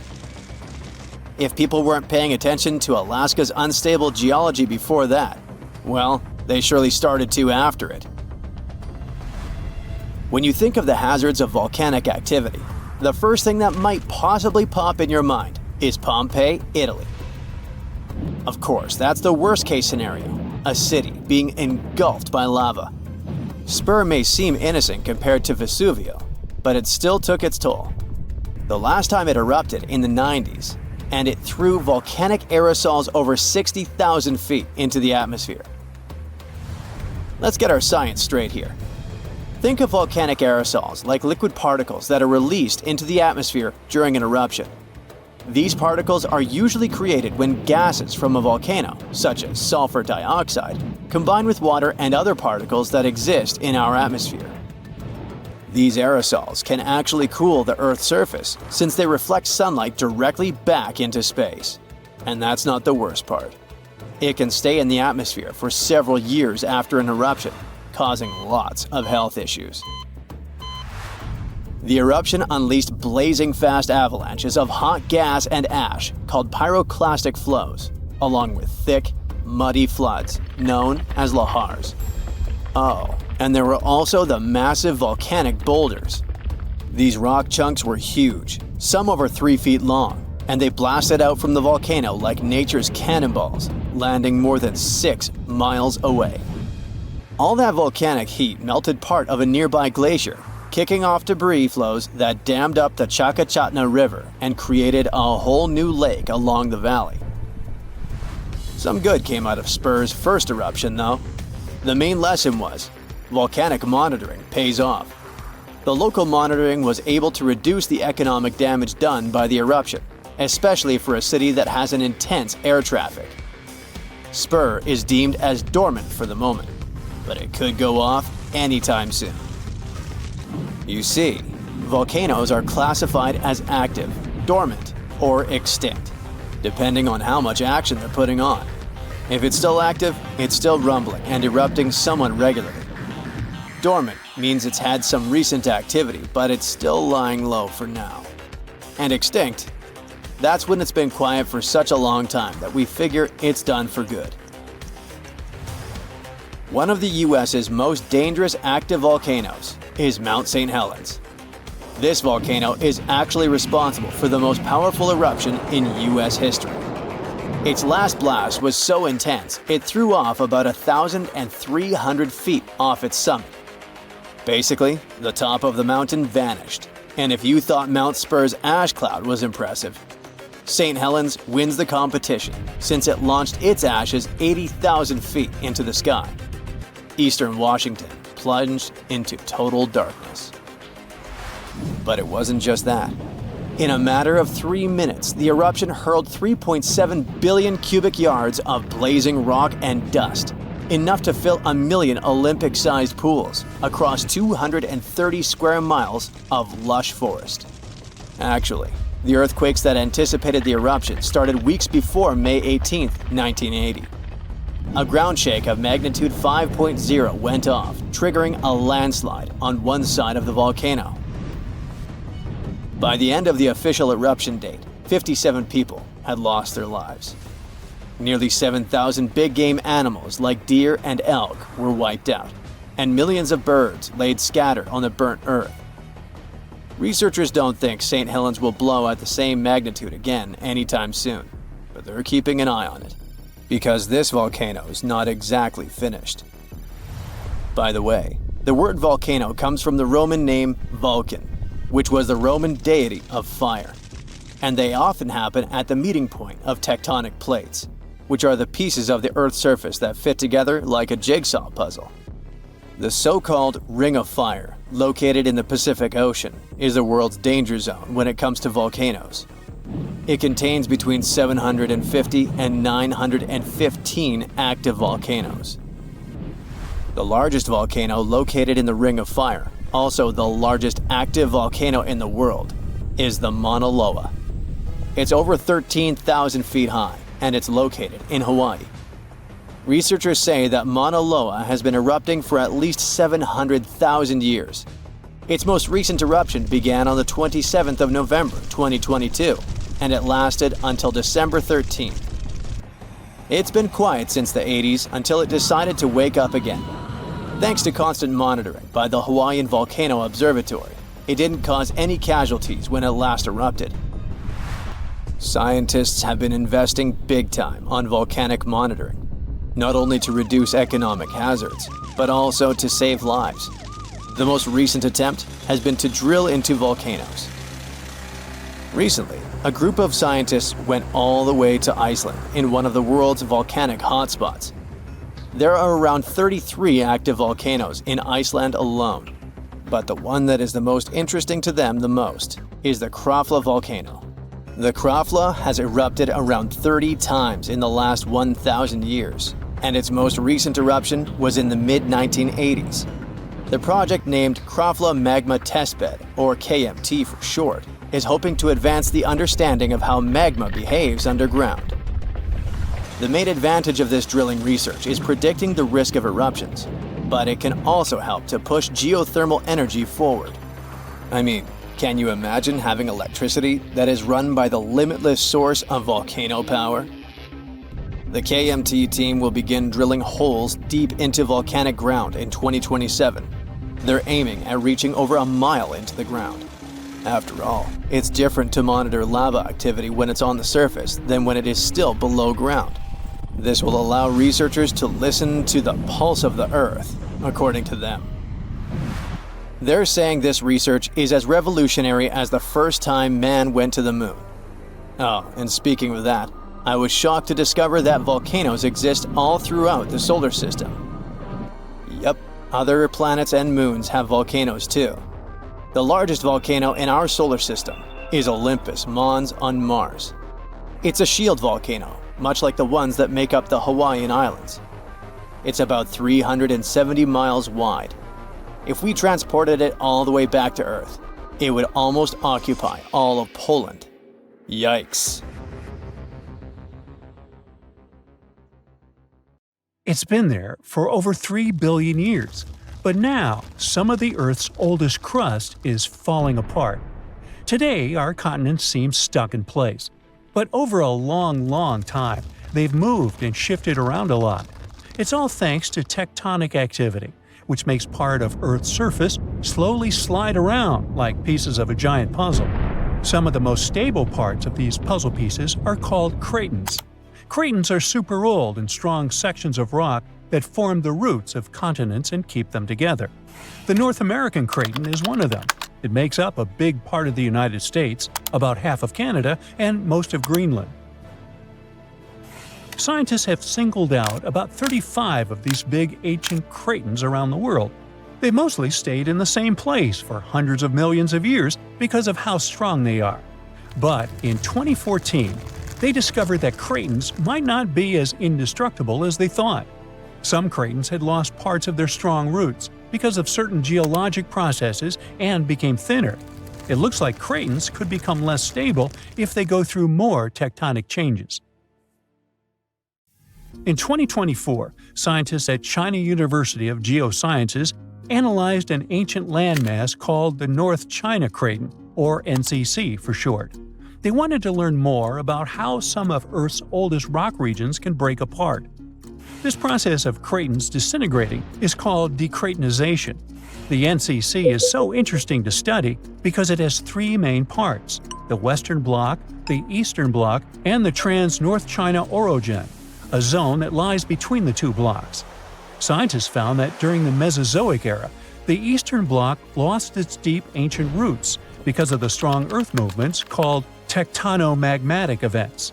So scientists wanted to see exactly how the processes in the mantle and the movements of Earth's plates led to the breaking down of the NCC.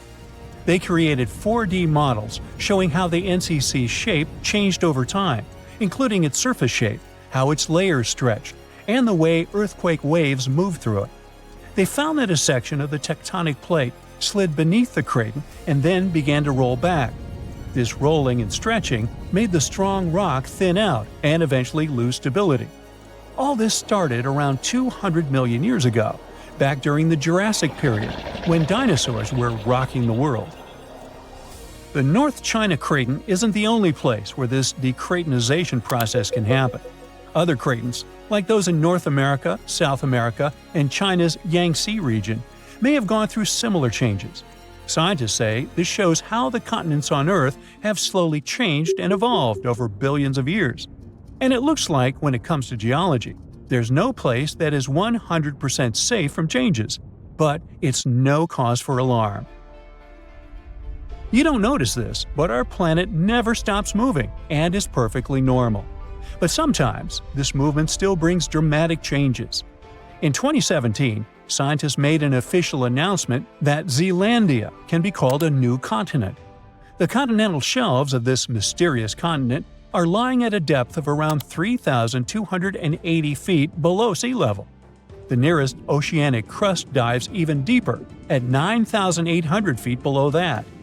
Geologists have gone deep down to collect rocks from the ocean floor. They found that, unlike the nearby oceanic crust, which is made up of fresh basaltic rocks, the crust around New Zealand is a mix of ancient granite, limestone, and sandstone. All this screams continental crust. Plus, scientists have discovered a narrow strip of oceanic crust that separates Australia from the hidden land of Zealandia. It means these two are separate continents. 85 million years ago, Zealandia decided to break free from the supercontinent Gondwana. Millions of years later, the mighty Pacific Plate, the heavyweight champion of tectonic plates, decided to take a dive beneath Zealandia's continental crust. And that's how the root of Zealandia, that connection to its continental crust, broke off and went into the depths below. And that's not all the tectonic news from this part of the world. 120 million years ago, Australia and Antarctica were a single piece of land. They went their separate ways, but Antarctica didn't leave empty-handed. Today, there's an oceanic plateau in the Indian Ocean. Long ago, it was connected to another lost continent, the Kerguelen microcontinent. Scientists believe that it made a land bridge between India and Antarctica. To find out what it was like, we can look at a tiny archipelago in the southern Indian Ocean. These islands are all that is left of the ancient landmass. They have a cold climate and feature glaciers because they're so close to Antarctica. But in the past, the weather here must have been temperate with plenty of rainfall. The animals and plants would have been similar to those that live in tropical regions today. Another lost and found continent isn't hiding in the ocean, but under Europe. It's called Greater Adria, and it collided with Europe and started to sink under it around 100 million years ago. Today it lies beneath Italy, Greece, and the Balkans.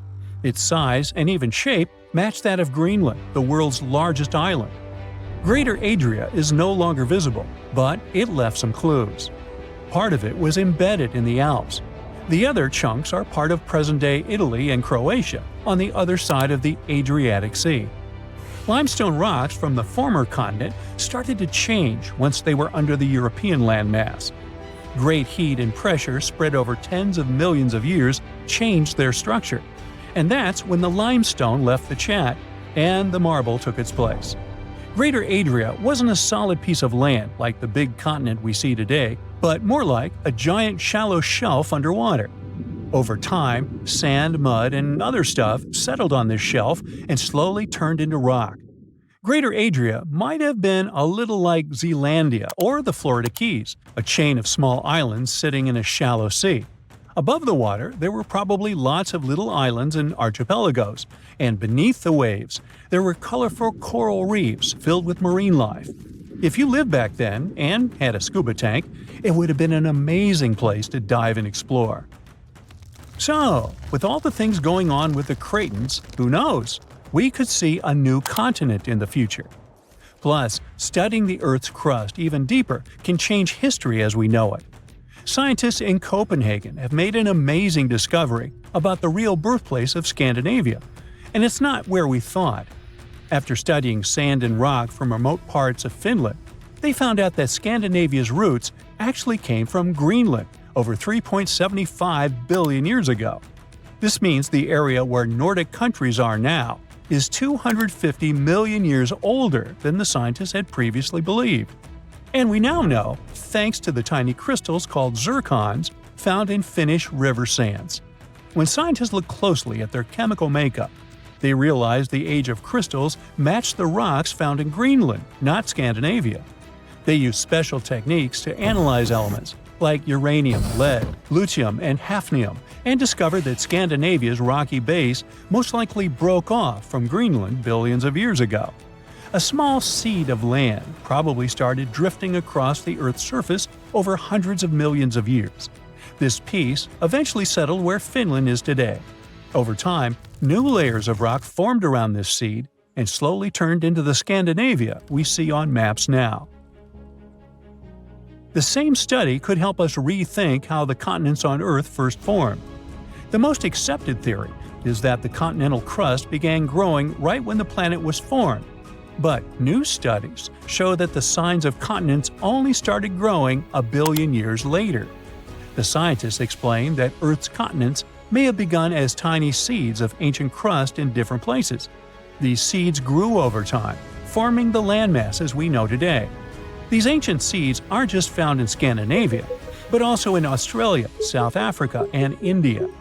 Scientists aren't sure if all these seeds came from the same place or if they grew separately in different parts of the world.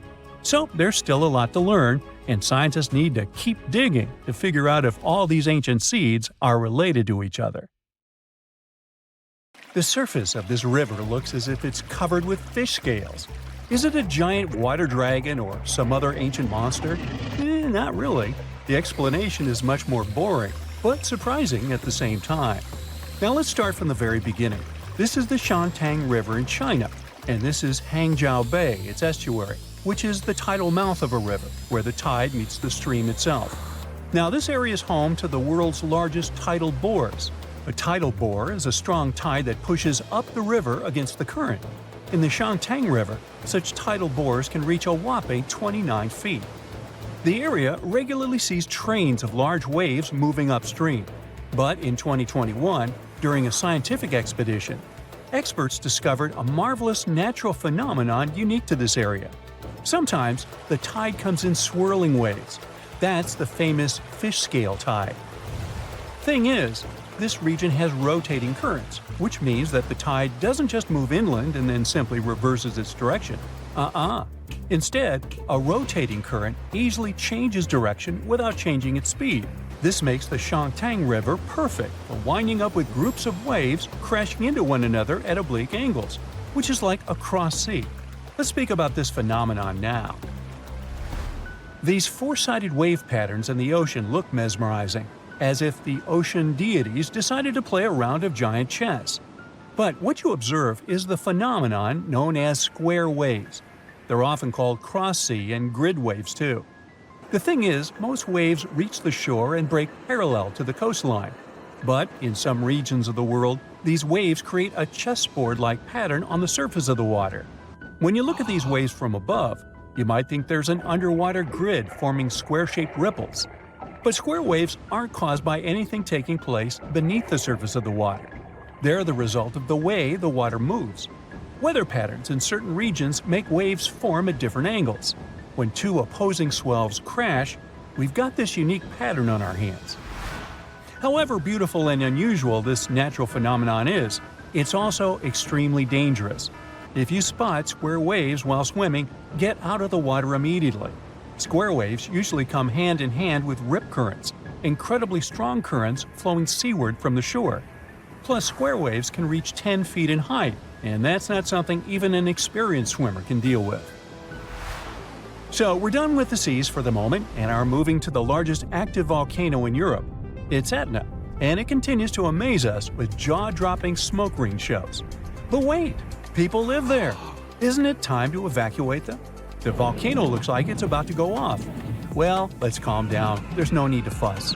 Experts assure us that the production of such rings doesn't mean that a big eruption is on the way. These white smoke rings are made of water vapor and are generated by bursts of gas bubbles inside a narrow duct over a magma chamber. Etna was even nicknamed the Lady of the Ring, and currently the volcano is breaking its own records. For example, in the year 2000, the volcano produced around 5,000 such smoke rings. According to researchers, no other volcano on Earth produces as many volcanic vortex rings as Etna.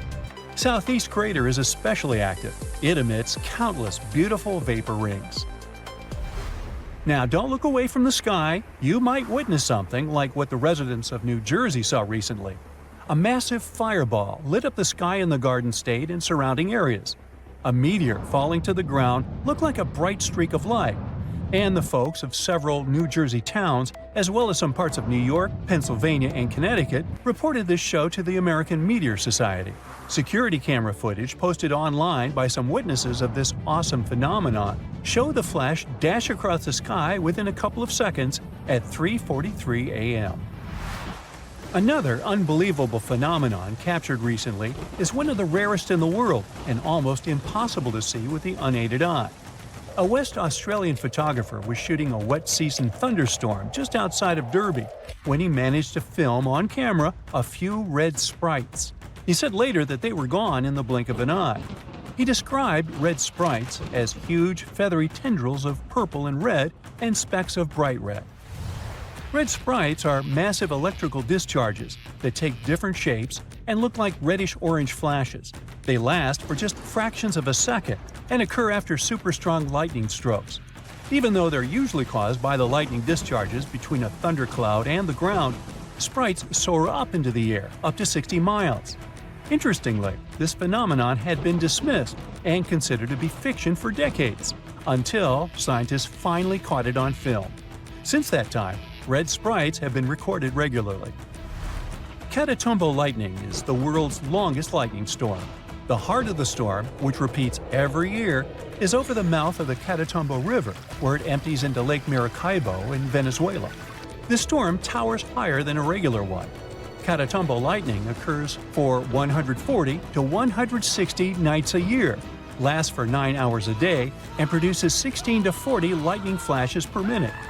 Maybe you've heard of how they say lightning doesn't strike the same place twice? Well, Catatumbo doesn't seem to know about this rule. Or at least, it doesn't prevent storm clouds from gathering in the very same place year after year. A fellow hill walking in the UK has captured amazing shots of a weather phenomenon that was called an angel in the sky. So look at it. This scene was captured with a Canon 5D Mark IV camera. The silhouette, though, isn't some non-material thing. It's just the shadow of the photographer at the center of a circular rainbow. Mesmerized, the photographer took a few more photos and continued walking. Such an effect is produced when an observer stands above the upper surface of a cloud. It can also be a mountain or some other high ground, and the sun should be shining from behind their back. When the observer sees their shadow, the light is reflected in such a way that a bizarre circular glory appears around the point directly opposite the sun. Another cool sky phenomenon was witnessed in Auckland. Look at this. What does it remind you of? I bet you think it looks like a spaceship from a different civilization, but it's just a rare meteorological phenomenon. Everyone who saw the circular cloud formation said it looked like a hole in the cloud cover, and some also added that a small rainbow was visible inside. This phenomenon is known as a fall streak hole and a punch hole cloud. Such a formation is quite rare. Even experts have seen it just a few times throughout their careers. What happens here is some sort of atmospheric disturbance within supercooled water, the disturbance being an airplane or something similar. As a result, the supercooled water rapidly turns into ice crystals. Since the crystals are heavier than the surrounding cloud, they fall out, leaving a hole behind. The process happens high up in the atmosphere and is quick. It takes only minutes or so. Well, let's get back to the ground and examine the phenomenon people in the US can witness. It's an extremely rare one. Nothing similar has happened like this since 1803. What is it?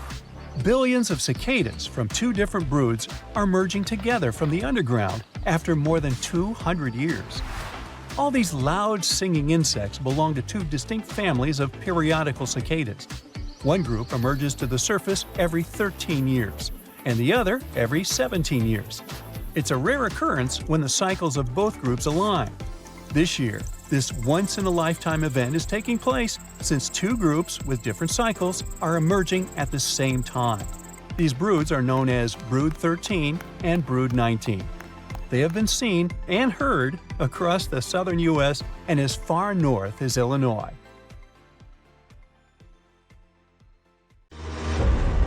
It may seem that today, with our quite advanced technological development, science can explain pretty much any natural phenomenon.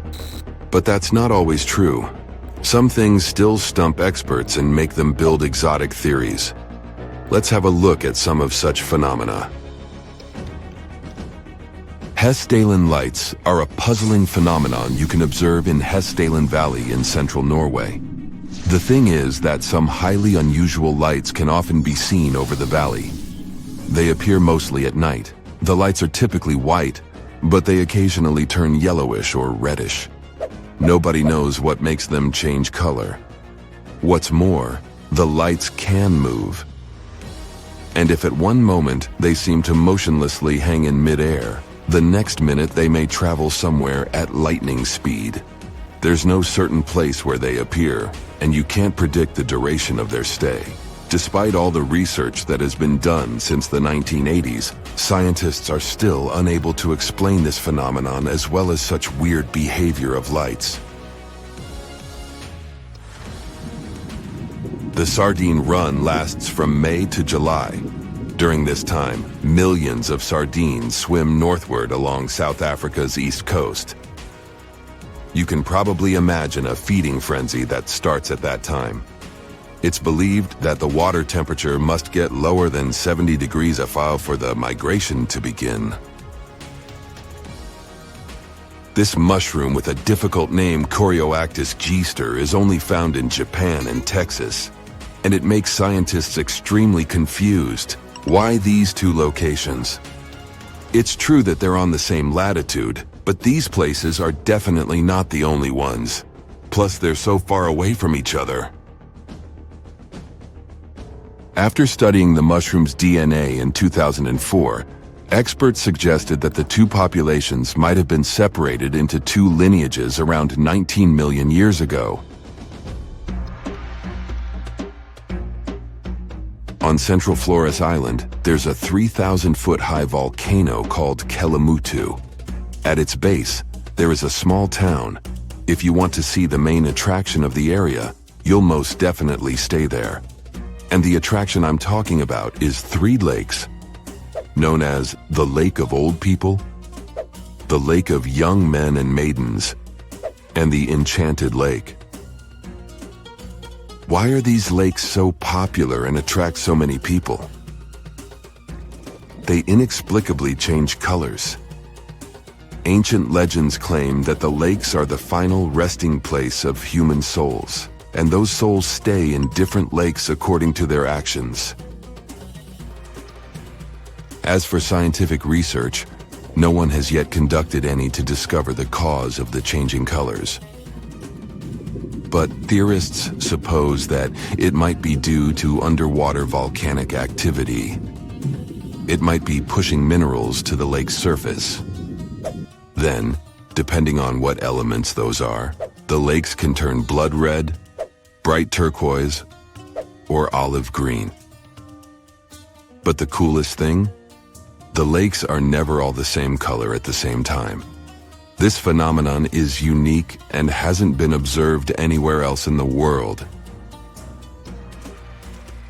Those who have ever heard an annoying noise a kettle makes to inform you the water inside is boiling can imagine what the whistle sounds like. Even though this noise isn't as blood-curdling as some other unexplained sounds, it doesn't make the whistle any less mysterious. It's incredibly elusive. In 1997, only one underwater microphone was able to pick it up. At that time, researchers didn't manage to pinpoint the source of the noise. The most likely cause of the unusual sound is an eruption of one of the submarine volcanoes. But once again, there's not enough proof to make sure. There's probably no person on Earth who doesn't marvel at the mystery of the Bermuda Triangle. But not everyone knows that there is another triangle. Not so famous, but just as dangerous. Dragon's Triangle, or the Devil's Sea, lies in the area between Japan and the islands of Bonin. It covers a big part of the Philippine Sea as well. That's why people also call this place the Pacific Bermuda Triangle. Surprisingly, or not really, the Devil's Sea is situated exactly opposite the Bermuda Triangle. Ships and planes tend to disappear here with the same regularity as in the North Atlantic Triangle. People also report seeing ghost ships in the open sea. And while scientists provide logical reasons for the vanishing vessels and aircraft, most people still believe in the paranormal nature of Dragon's Triangle. For the first time, a bizarre sound later called the upsweep was registered in 1991 in the Pacific Ocean. One of the most unusual things about the sound is that it's constantly changing. It varies from high to low frequencies and then back again. You can hear it better in the spring and fall than in the winter and summer. The sound travels from the bottom of the ocean toward its surface. Scientists do have a theory explaining this phenomenon. They think it might be the activity of undersea volcanoes that causes the sound. Hot lava that's pouring into the ice-cold ocean water can theoretically produce such noise. But researchers haven't found any evidence to confirm this theory yet. On the thin Curonian spit splitting the Baltic Sea from the Curonian Lagoon, there is one of the most bizarre places on Earth. Locals call this area the Dancing Forest because pine trees in this forest have shockingly unusual shapes. They twist in spirals and circles along the ground. There are some theories why it could be happening, of course. Some people claim that huge amounts of positive and negative energies once clashed in that spot. More down-to-earth individuals believe that the reason is geological. Sandy soil in the area is too unstable to hold trees growing upright. The most popular is the idea that strong winds blowing from the water influence the shape of the trees. In any case, experts haven't come to the final conclusion yet. Potomsky Crater is described as a mount with a perfect shape. Its size is more than that of a 25-story building. It sits in the middle of the woods with its top chopped off and presents quite a sight. In fact, the shape of the crater is pretty unusual. It has a rounded inner dome that is about 40 feet high. At first sight, this formation looks like a volcano, but after a closer examination, you might realize that it's not the case. The dome in the center of the cone is extremely unusual for a volcano. In addition, there haven't been any volcanoes in this region for millions of years, while the age of the crater is estimated to be about 250 years. The weird shape that the crater has is like nothing scientists have ever seen. This, as well as the fact that any theory fails to explain the origin of the formation, adds to the mystery around it.